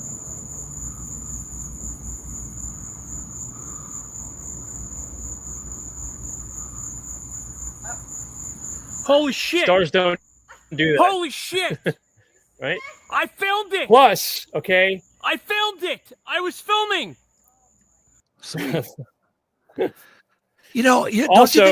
Don't you think, David, it came back. Wait, let me finish. Wait. Right, Listen. Go ahead. Listen. Wait. It it came back, right? A minute later, and my mom could see it, but I couldn't for about 3 minutes, right? So I had my camera and I'm filming, and my mom's right there. And I'm like, where is it? She's like, it's right there. I'm like, no, it's not right there. I'm looking. She's like, it's right there. And I looked down and I looked up, and it was right there. And that's very common for UFO encounters, for there be a group of people, like 10 people. There'll be a UFO encounter. 3 of them will see it and 7 won't. It's more common than people think. And really? Yeah, I haven't heard that one. But yeah. That's I would definitely believe that could happen, though. Yeah. I called my buddy he's head of security for the launch pad at Cape Canaveral, and I sent him the video, and he's like, I don't know what that was, dude. He's like, I don't know. Yeah. I'm not saying it's aliens. I don't know what the hell it was. Yeah. I was going to say, one of the hardest things people, when they create hoaxes or they're filming something, they know what it is a UFO, you can't fake audio. That excitement in your voice, you can't fake that. Yeah. Yeah, that's why it was kind of important to play the audio. You know, you hear my mom going, "It's gone." You know, like, yeah, well, that's cool. Yep, cool. And that was right after I filmed The Terror in the Sky. I had come home and saw that. So did it follow me? I don't know. So, do you think that there's a possibility the orbs are creatures, like living entities? Do you think there's like some kind of drone? I know. Okay. I do believe that some of these things could be living entities, only because there's a lot of reports in the past about like manta ray looking creatures that have been seen in the sky. Mm-hmm. Some type of something that could live in the atmosphere is a possibility.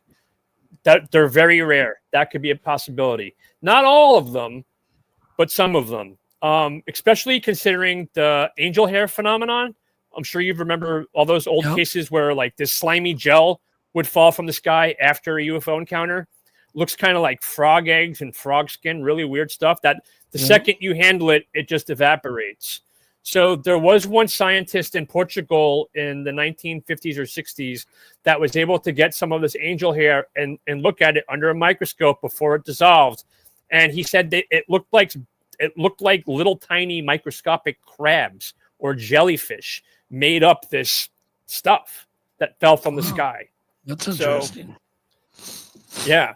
So I do think that it is possible that, you know, there is some type of animal that could live in the sky. Well, think about it. From the ground 300 miles up, it's the most unexplored environment on Earth. We don't know anything about it. It's a massive volume if you think about it. You get up in the upper atmosphere, the volume of that is just it's a habitat. It is. Yeah. It's a true habitat. Sure it is. Or like remember the shuttle tether incident? That video, yeah, that's awesome. With those things. To me, those things seem like living creatures. Yeah, like that jellyfish. Lived in space. They all look the same. They all look the same, right?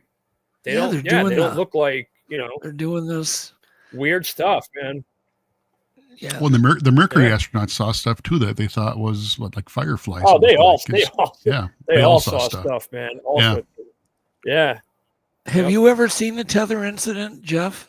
Yes, the video. Oh, yeah, that's amazing. Mm-hmm. And you can see some of them go under the tether, some go above it, and they're just pulsating.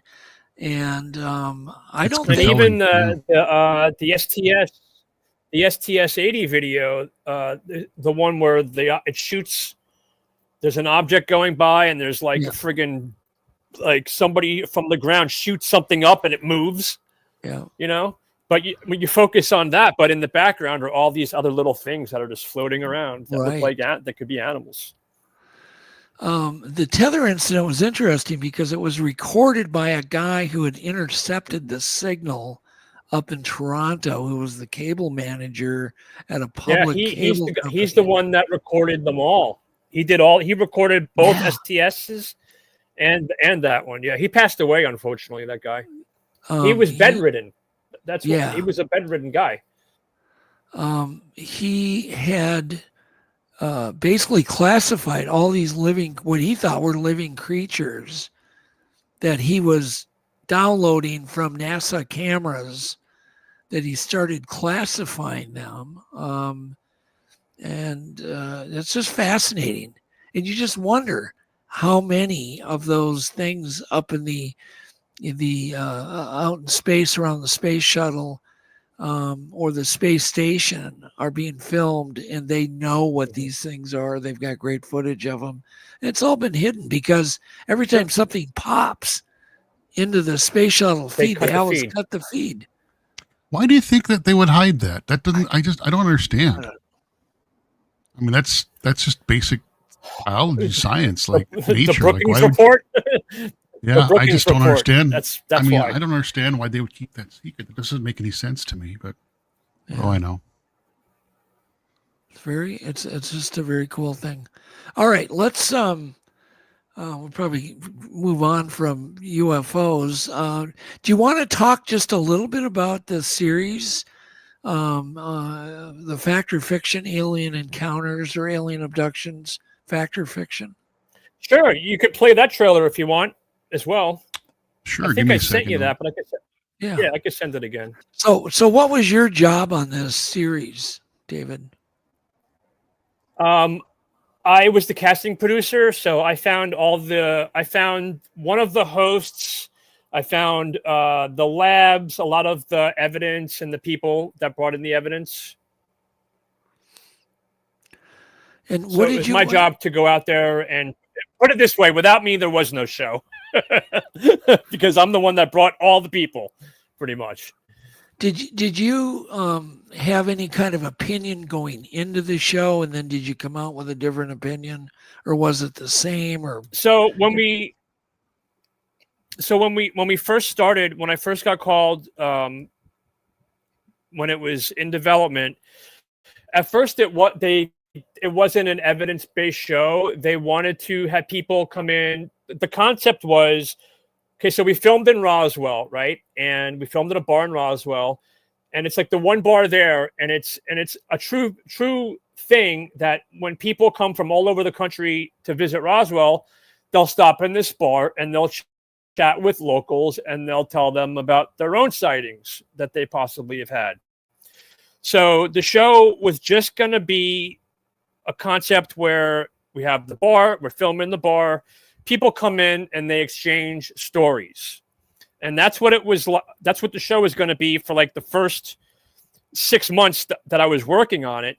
Then all of a sudden at the last minute, literally just about, the network was like, you know what? We want to do evidence as well, not stories. So the whole thing kind of changed and evolved.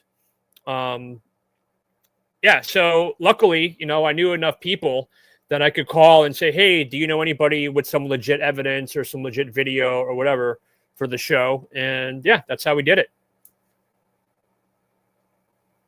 All right. So it's Alien Encounters, Fact or Fiction, 2024 official trailer? Oh, I didn't see the email here. I just pulled it off of YouTube, or I pulled it off of Daily something. Let's see here. Ah, there we go. Okay, give me a minute here. That's fine. I'm going to ask him about the Jersey invasion. What are your thoughts, David, on this Jersey drones, or is it a mixture? So, what was going on? So when it first happened and it was all over the news, there was one woman in particular that was on like every news station. She was on Inside Edition. She was on CNN. She was a New Jersey local that everybody was interviewing, right? I befriended her, and we started talking. She owns the local coffee shop. And in the morning, this is where all the cops and all the locals go. It's kind of the town water cooler where they would all meet and they would talk about what's going on in the town, right? So I got her to agree to go on my friend has a podcast. he asked if her and I would go on so he could interview us to talk about the whole thing, right? And she's a great witness because she's lived there her entire life. She has this business where, all the cops are talking, they're all exchanging stories, So pretty much, I asked her any possible question you could think of, right? Like, have you seen them before? Is there any military bases in your area? Like, what is in your town? Why do you think that these things are over your house? And she's like, she has no idea. She had no idea. She's like, we live in a farm town. Okay. There's nothing out here. There's no reason that these things should be here if they're by somebody else, right? So then I asked her, well, do you think it could possibly have been or be something underground, right? Could there be maybe quartz under your ground? Could it be, different, maybe some form of granite or boulder, something that could make that's common, like Sedona, Kentucky, like underground in these hotspot areas are large quantities of different minerals that seem to attract these things for whatever reason. And she was like, you know what? That's a good question. Let me look into it. And I literally have not heard from her since. She won't answer and I'm not trying to be conspiratorial about it. I'm just telling you what happened. I think her boyfriend was like, why is this dude calling? Because she's former Miss New Jersey. So she's not, you know what I mean? So her boyfriend was probably thinking like, this guy keeps calling, but I really am calling about aliens. I'm not trying to, I know you have a boyfriend, I'm never hit on her or anything. It's pretty funny, but I have a feeling that she just wanted to get away from it. So she stopped answering. So I couldn't follow up on any of those things that she said. So it's unfortunate. So bottom line, I don't believe the White House's response. I think that's BS. Yeah, I think I did that, I think if anything, it was probably like contractors testing stuff. It wasn't the FAA. I think it was some black project probably testing things. But yeah, that's my experience with them. Well, the only thing that doesn't work with that scenario would be, why would we go over our own military bases and have the personnel freaking out about? Right. To me, that's drone. separate than the Jersey drone thing. Right. I think that's, to me, I kind of separate that as a totally different animal when it comes There's to more than one over thing a military going on. base and they're over. Yeah. Right. And that's Right. what makes So, it so confusing, is because you get maybe, our own craft, you get their craft, you get orbs, and so it's just a ball of confusion. Well, the strangest thing is that they weren't sneaky about it. That's bizarre. You know what I mean? They didn't even try to hide it. That's the weirdest thing to me, is that it's so open. Well, let's say we had a real invasion going on. What a great way to kind of cover the whole thing up with throw up your own drones. Yeah, that mix makes sense. them in the mix, and now you've got you got a ball of confusion. You have plausible deniability on everything. Yeah. So I personally, I thought they were trying to get some new legislation or some new laws passed. Maybe they were going to appoint a new branch of the government or military that only handles drones, type of a false flag, not an attack, but just to give us an excuse for money to form this thing. That's what I thought they were doing, because that would have made sense too. We'll never know. We'll never know what they were. I agree with Flat Rockland. He says he heard a theory they were legit UAPs. The government threw up a bunch of their own drones to muddy the waters. I think that's another theory, right? Yeah, I think it's a good one. Well, that's what Blue Book, a big part of Blue Book too, was to obfuscate. Yeah. The government would never do that. They would never try to confuse us. Ever. Yeah, I don't think it was like any blue beam crap or anything like that. I think that's a bunch of BS. I agree. Yeah, I agree. Know, something's going on. Try and fake an alien invasion never happened. What we do know is there's kind of something we can all feel, right? There's something going on. It's more of Yes. whatever was going on Oh, without a doubt. before is going on now. More. So, all right. Do you believe in alien abduction? Do you think that's going on? What are your thoughts? Alien abductions. So I believe that there are probably abductions. I don't know if they're alien abductions. I am a big believer of the Fae and fairy lore. I think that has a lot to do with what's going on as well. It's just stuff that happened in the past that we didn't have the words to describe like we do today. And, the main thing with these legends and stories and myths are they take people, right? Mm-hmm. So that had to start someplace, I don't know. Like, I've talked to people that have both claimed to have been either physically taken or like mentally, like an astral thing, something's happening. What it is, who's really behind it, and what are their true motives? Just like everybody else, man. I don't know. I was at one time, I got hired to develop a show that was the whole show was taking out implants of people, right? So I had to go out and find people that claimed to have an implant and ask them if they'd like to get it taken out on camera. Okay. It was very hard for me to find any new cases of that. There's a lot of cases that have happened, in the past from the 60s to the 90s. I found it really difficult to find somebody that was like, hey, last week I was abducted by Greys, and when I woke up, I had this implant, right? I couldn't find them. I found people that had claimed to have been taken 20 years ago, right? But nobody recently. So that was kind of weird, So I don't know if they're changing their game or if they're just making it so people can't fully remember anymore, or if it's just not happening anymore. I don't know. Yeah. So to get this straight, you couldn't find any new people that just claim they had an implant,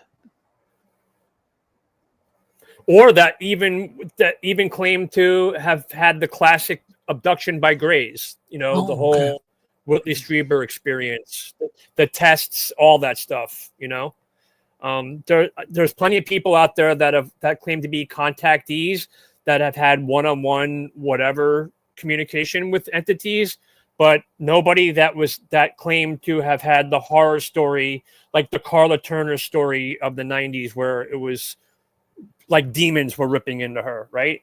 I couldn't find anybody that had those claims. Interesting. Do you believe the witnesses? I mean, did you feel anybody was lying to you? You don't have to name names, but so any of those yeah. people So here's one thing. Yeah. Here's one thing I will say. Okay, and I'm glad you brought this up because I forgot about it. So there were one or two people that are very well known in the UFO community, right? That I wanted to bring on the show, and they were all about doing the show until I was like, can you bring your medical records to show this? Or can you bring this to show this? After I asked for these things, I never got them on the phone ever again. Unfortunately. Interesting. And I'll never name them. I'll never name them publicly. I'm not about that. But It was kind of upsetting to me because these are people that came either I personally knew or came highly recommended. And even the people that recommended, I didn't call them and be like they're full of crap or anything. I just kind of, maybe they changed their mind, right? Maybe they felt they didn't want their employer to know. But these people were so much out in the community, I don't think that was the case. I think that they just didn't have the evidence that they claimed that they had. Oh, that's disappointing. Yeah. Yeah. I mean, were you happy in how the series came off? And did you find the trailer, Jeff? Oh, yeah, I got it ready to go. Yep. Oh, yeah, the trailer. Yeah, let's go ahead and play I that. forgot about that. Would you like muted or would you want volume? I think muted No, because you can play the volume. No, You think? play it. It's only a minute long. Yeah. Okay. Yeah. Ready?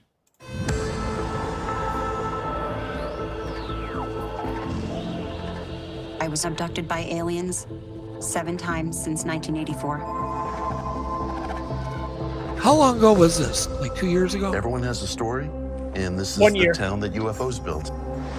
I'm It's here been out for like to 6-7 listen months. to first-hand accounts, consider the evidence. Oh my God. I see it. At that point, I'll render a verdict. I'm a journalist. I'm an investigator. The most important thing to me is facts. We have a piece of material evidence. Our whole house lit up. I just unfortunately can't say this is a UFO. I feel like it's some bull.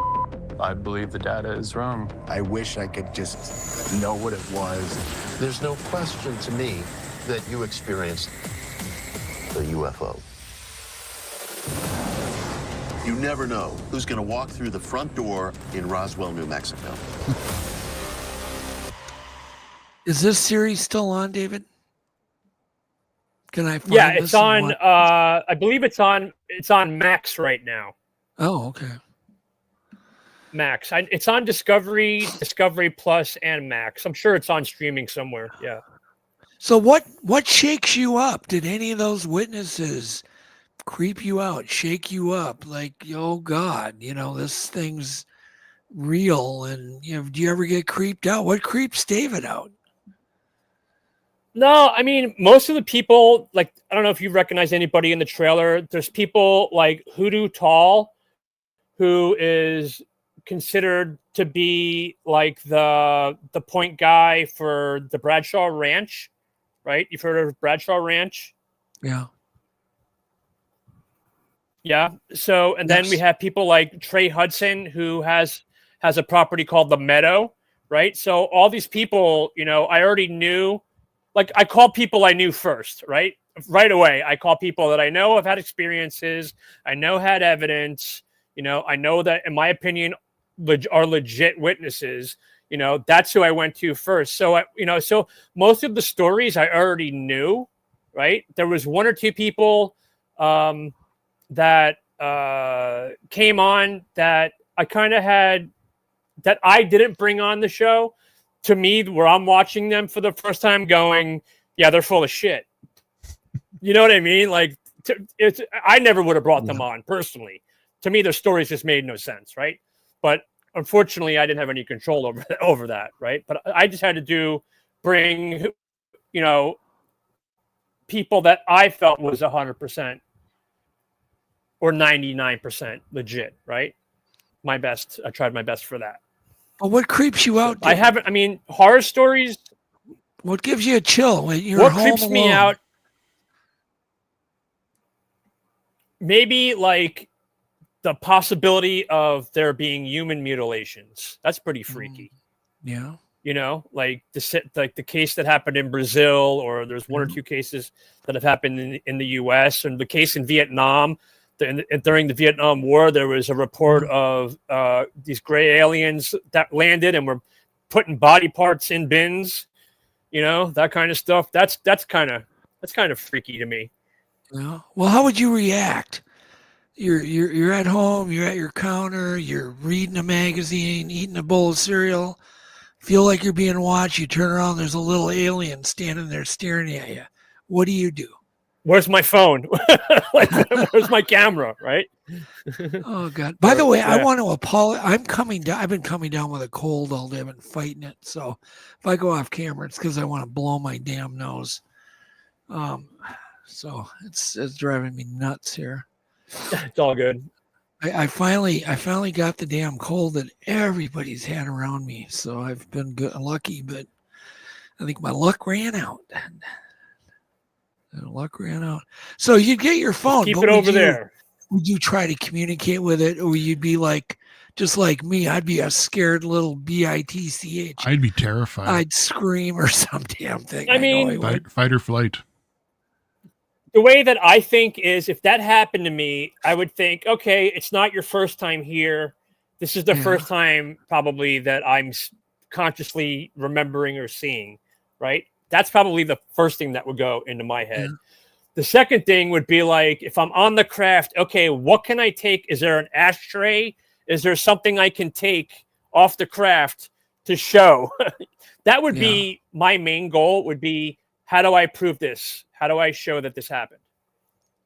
Because nobody would ever believe me. If I came out now after the work that I do that, do you think you'd really have that in you? Because I talk big too all the time, and then we'll go on a Bigfoot expedition, something crazy will happen, and I turn into this little scared kid, you know?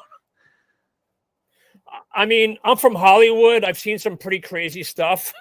So I've hung out with some pretty crazy people in my life, you know? Yeah. So I'm sure that, you know, I would welcome it. I would, because then I would know. I know everybody's like, anybody who is a contactee or an abductee says, oh, you'll never want this to happen to you. You don't wish for it, you know? But I wouldn't mind it if I could remember it and have proof, or at least for myself, right? Like, I'd want to at least know for myself that it's true, because it would be a hell of a lot easier to do my job if I knew that they were real or whatever. Yeah. Right. I think it depends on the it's in my gray basket okay, still. So let me get this straight. You think you'd be calm? You'd look for your phone. You turn around. There's this little thing just staring at you. You know it's real. I'd probably try and punch him in the face. Would you? Well, really, David? What would you be scared? I mean, I probably would be, because there's nothing that I could do, right? He could just, from what the stories are, he could just shut me off like that. And I don't mean, you know, it could be he, she, whatever their pronouns are. I don't know, right?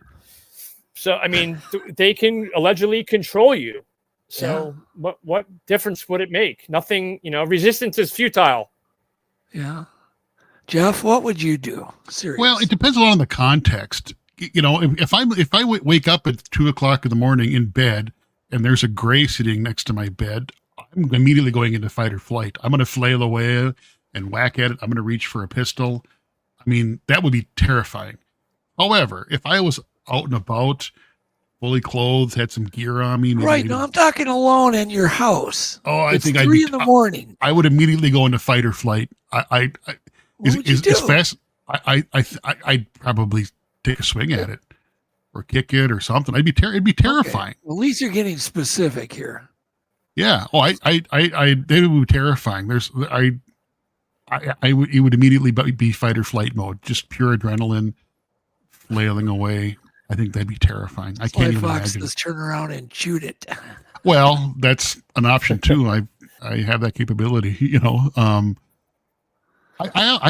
don't think I would be like that, because I don't think we would be able to do anything. I don't think that maybe not. Probably the second you thought gun, it's going to shut you off, right? Well, my point is, I don't think I'd be very rational. I don't think I'd be able to operate. That's such a paradigm shift.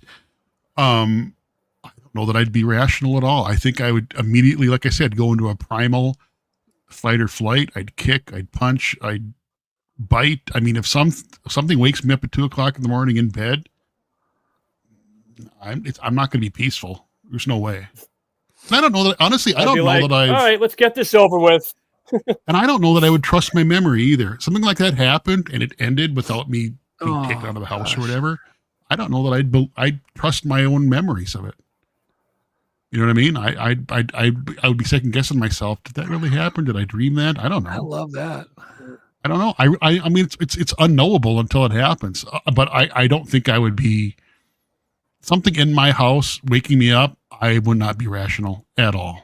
I did not say waking you up. I said you're in the counter. You're eating a bowl of cereal. It's quiet. It's 3 in the morning. You're reading a magazine.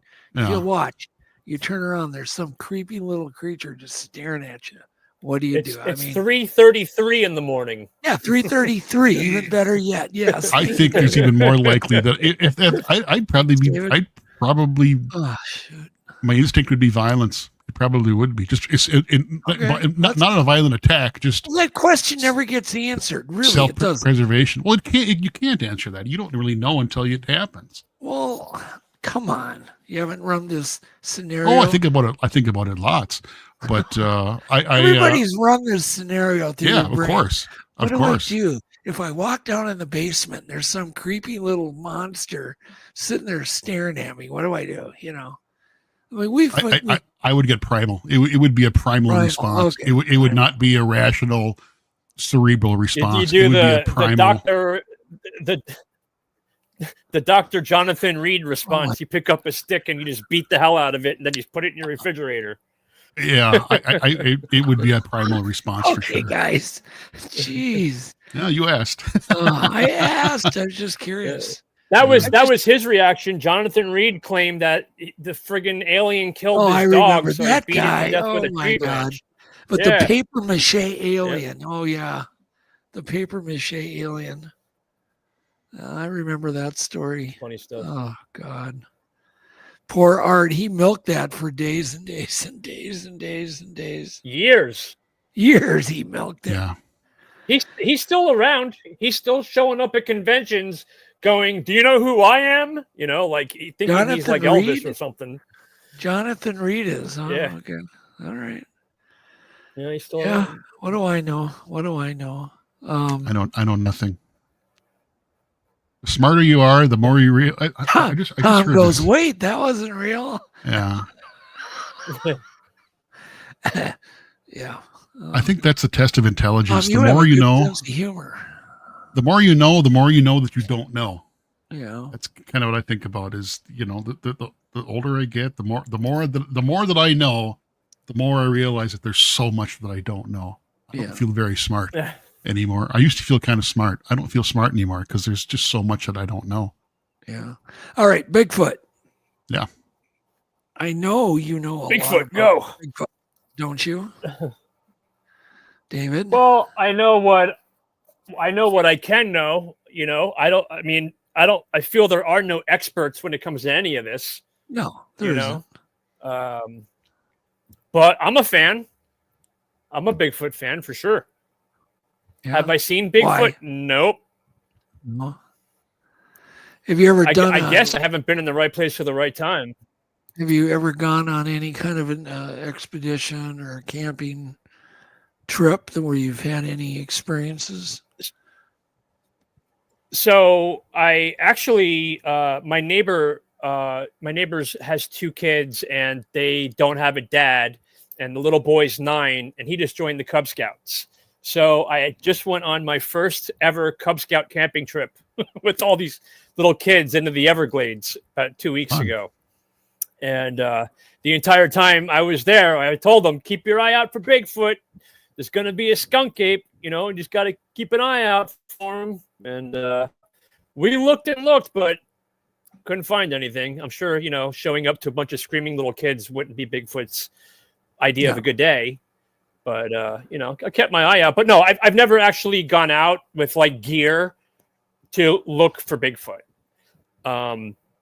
I have been involved. I was involved with one project with, you remember, I'm sure you'll know this name, Melba Ketchum. Oh, yeah. Right?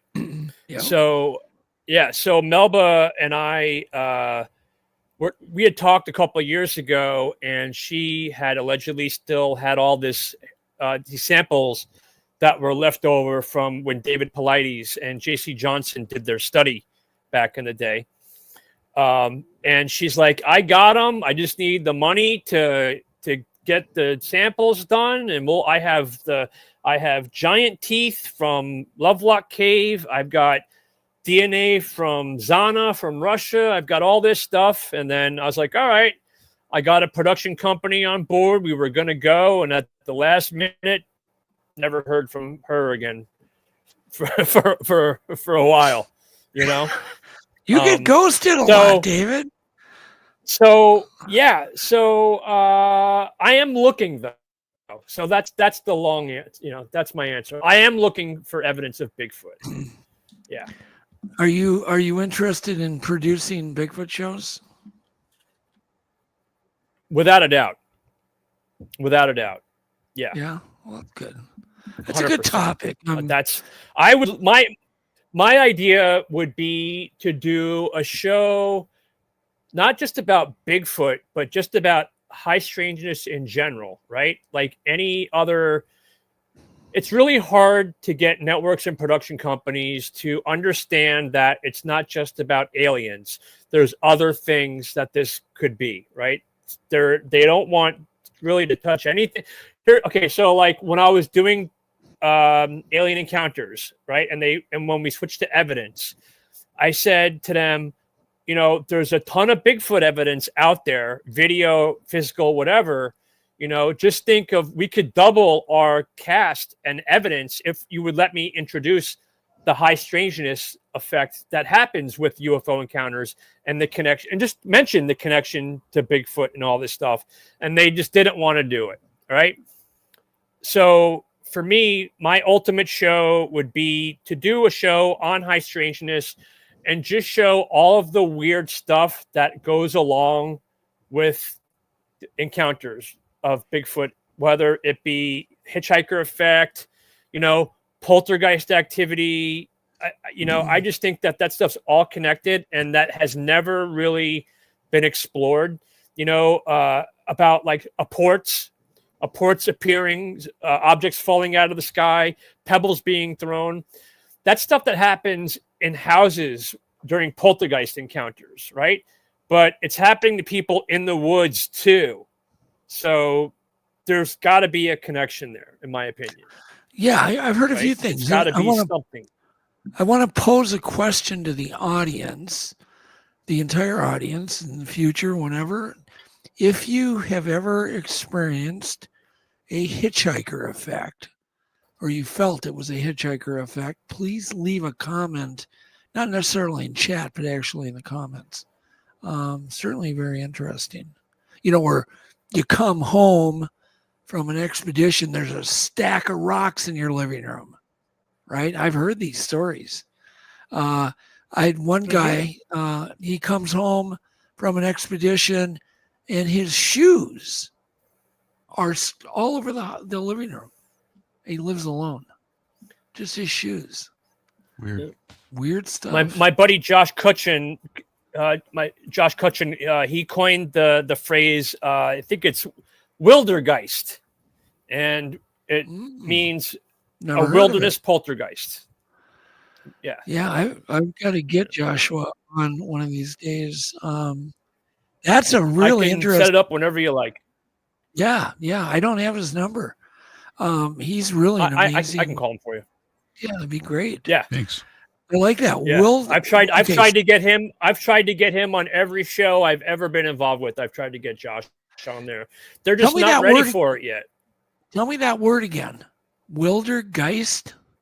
Wildergeist. Wildergeist. That's a new one. I like they that. pronounce it when he pronounces it. He puts more of a German twist on it when he says it. Yeah. But I believe the American pronunciation. Yeah. If you ever happen to pick up him and Timothy Renner wrote Where the Footprints End, the 2-volume Bigfoot book.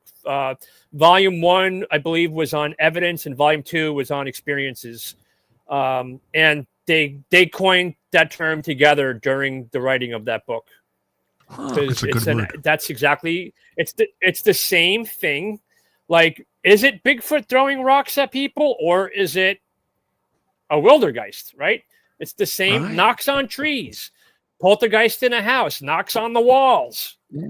Same things happen. It's a timber ghost. Mm-hmm. Same thing. There's a real estate company called Timber Ghost Realty. Oh, wow. I always think, and they sell cabins. And I always think, Timber Ghost? Yeah. I just saw in the chat, Ecology of Souls someone's talking about, and that's Josh's new book, and it talks about the connection between life, death, and abductions, right? Like about how it's common of a person that has a near-death experience to also be an abductee, or there's claims of people, they get abducted and they're on a craft and they see a dead relative on the craft, like all these connections to death. And that's what Ecology of Souls, his new book, is about. Oh my God. That's funny. Rockland. Anyhow, so one time we were sitting around a campfire. It was me, my son, Yvette, and Blaine. And we're sitting there. We hear like an elephant. I can only describe it as an elephant. You could feel the ground shaking too, and you can hear it running through the brush and trees towards us, like bum rushing us. And we all just instantly bucked. We didn't talk to each other. We didn't like communicate. We just ran like a bunch of kids. I mean, can you imagine me leaving Yvette there by the, just left. But we were all probably nothing running. there. Nothing. What do you call it? Wildergeist. There you go. Wildergeist. Wildergeist. I love that word. That's a good word. Yeah, I'm a big fan of Ape Canyon. I love that story, the Ape Canyon story. I love the story of Albert Ostman, his experience back in the 50s when he was allegedly kidnapped. Like all those old stories, I really love. I would love to go up to Ape Canyon to where that cabin was and just spend the weekend there or a week. It'd be amazing. Yeah. Yeah. Me too. No, have you? I don't know if you've ever even seen Monster Quest, but of course I've seen. I wouldn't be here if it wasn't for Monster Quest. If I never watched Monster Quest, I wouldn't be the person I am today without Monster Quest. Oh, good. Well, we just got back from. That's like asking me if I've seen Star Wars. Okay. Once or twice. Yeah. So we were up at this cabin again, and before we got there, at that Snow Grove cabin where we had a ton of, crazy stuff happen. And the cabin was destroyed like 2 weeks before we went there. We didn't know. So they're showing us pictures. Oh, yeah. And we're thinking, oh, crap. The windows are busted out. Doors ripped off. Cabinets ripped Destroyed off. by what? They don't know. There's no. Oh, okay. That wasn't sure. Yeah. Okay. Go ahead. No, they don't know. Because there was never any claw marks, bite marks, or anything on like the cabinet doors ripped off. There was no bite marks or scratches anywhere in the cabin, but yet the windows were broken out, the doors ripped off. Was there cabinets a pulled lot off of the weird wall? stuff. Yeah. So so then we go down to pay our bill before the float plane is going to take us and drop us off. And the lady goes, "Oh, you're going to snow. Oh, that cabin got destroyed, blah, blah, blah." And they're like, "Oh, but it's all fixed now, so we're fine." So then we walk down to the float plane to get on the float plane, and the pilot goes, where am I taking you? We said Snow Grove Lake. And he goes, "Oh." I'm like, "Well, what's with the O?" And he goes, "Well, we got the cabin all fixed." And then we went back just to put a lock on the door, and a tree was pushed over on top of the roof the next day. He goes, I don't think whatever's up there wants anybody in that cabin. And we're just leaving, right, to go there. We have no guns, no weapons. It's in the middle of nowhere. They drop you off and leave. There's no way to do anything. There's no way to get out of there. And of course, every time we've gone up there, the cabin's been attacked, which is fascinating. Did you think about putting some trail cameras up or anything? Oh, of course. Oh, yeah. I have to tell you sometime, David. Did the nail board? No, we've done. No, we didn't put a nail board up. Yeah. Oh, I thought you did up there. No. Not me. Well, not you, but that was done up there. Is what I'm saying. That was the cabin owner did that. Yeah. And it was a screw board, way worse. And that was many years ago. That was 24 years ago. Or whenever it was, he did that because the cabin got destroyed. He then built these nail boards, thinking it probably was a bear, and then something stepped on the nail board, and it left a big bloody and fat tissue and all that stuff on. That wasn't a bear. That stuff. No. A black bear would never step on a nail board. They're too ginger. Did you save it? Yeah, of course. We did a whole show on it. That nail board was the foundation for 2 shows. Yeah. Was that damn nail board. And they did get DNA off it. Because you know how that is with old DNA. they got a small sequence, but part of that sequence had a number of genes, a few genes in it that were the same ones that were divergent from humans to chimps. So it was chimpanzee DNA. All the samples that I've been involved with, it's always been the mother is human and the father unknown. Really? Every single one of them. Mm-hmm. Well, I've got some blood and stuff I'm testing right now, so we'll see. I know a guy that's got a toe. Pardon? I know a guy that has a toe. Nice. He's got a toe. A Bigfoot toe? Mm-hmm.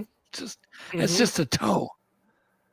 How'd you get that? Mm-hmm. Part of the sourdough. He's been. I'll send you the. He's been on the news with it. Wow. I'll send you the video. So was he just walking around and finds a toe? I can't remember if it's a toe, or a nail. I forget which one it is. Hang on, let me see. Okay.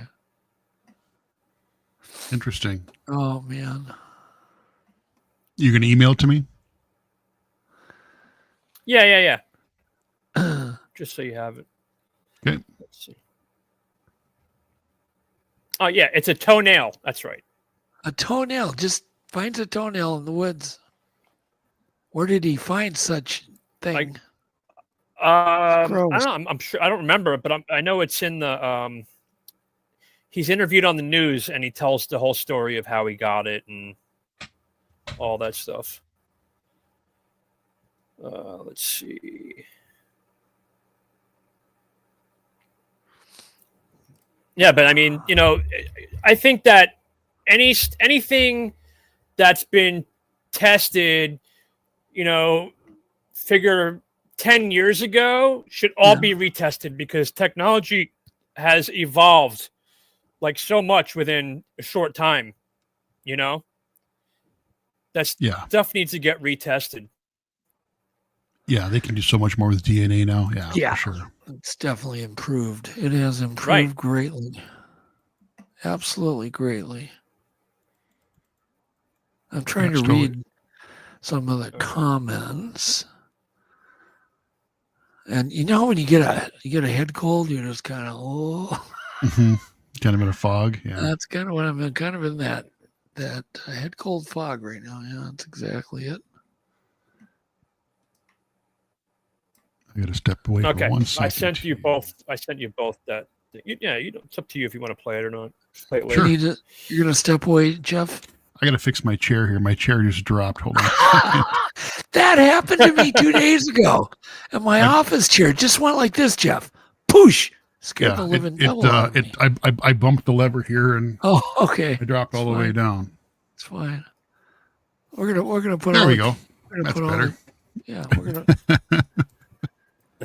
All right. So this is okay. I'll give me 1 second here. I'll get this ready for you guys. What are you going to plug in? The toenail? The electric toenail? Are you actively, trying to make contact with Bigfoot witnesses or Bigfoot people?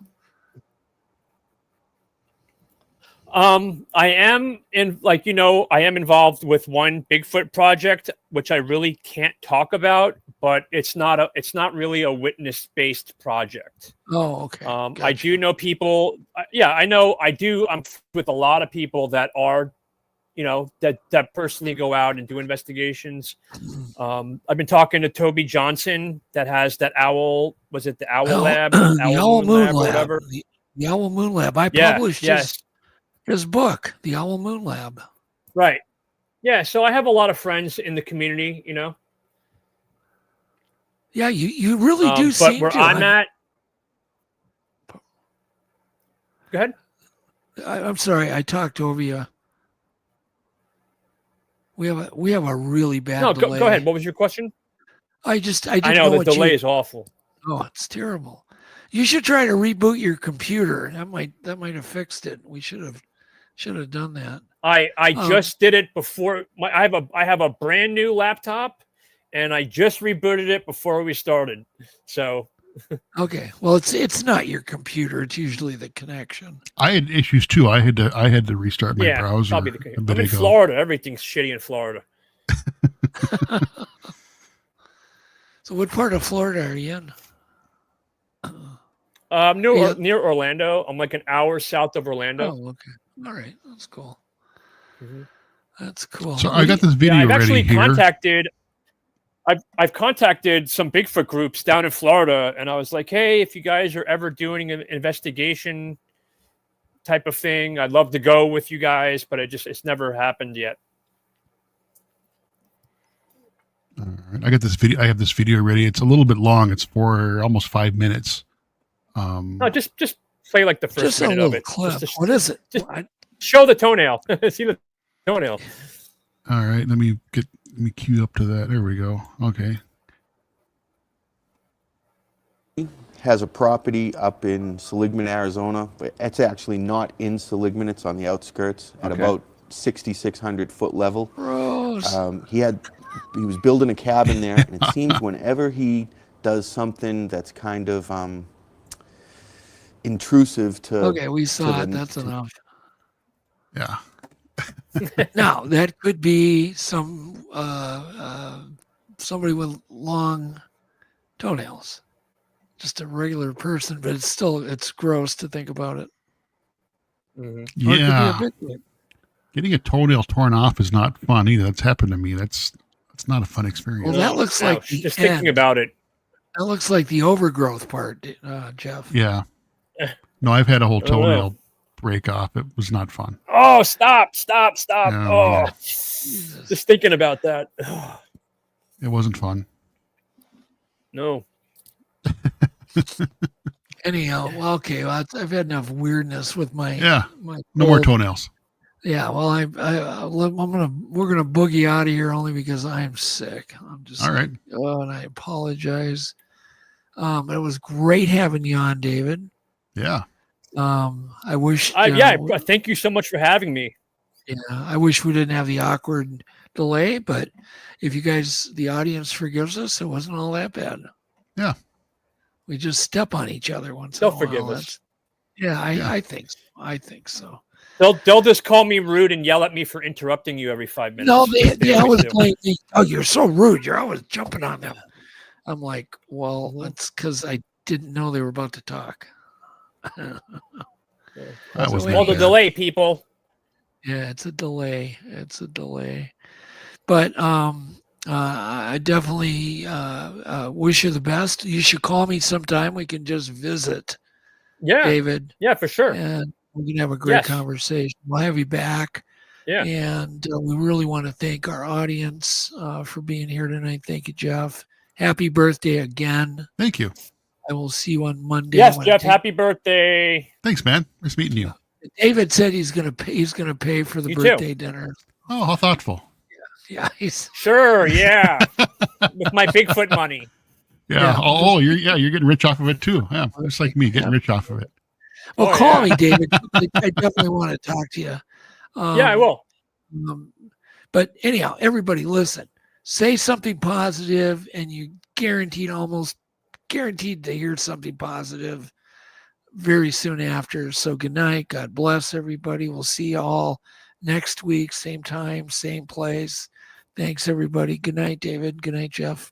Good night, everyone. Good night. Good night. Call you up in the middle of the night. Been bothered by dreams, ain't feeling alright. You give me comfort, say just give it some time. By the end of our talk, I'm feeling just fine.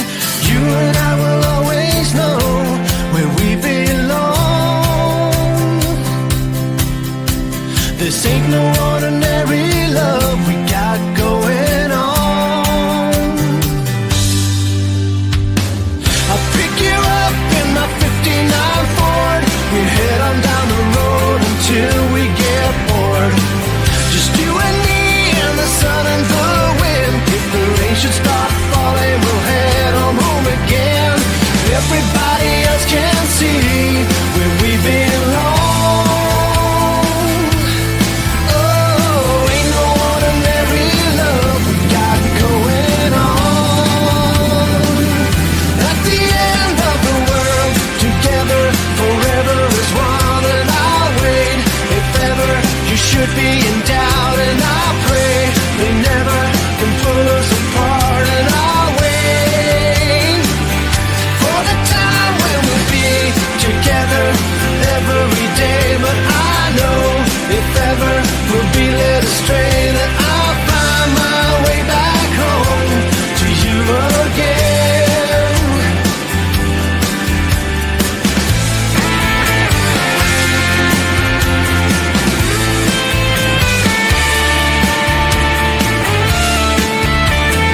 and doubt, and I pray they never can pull us apart. And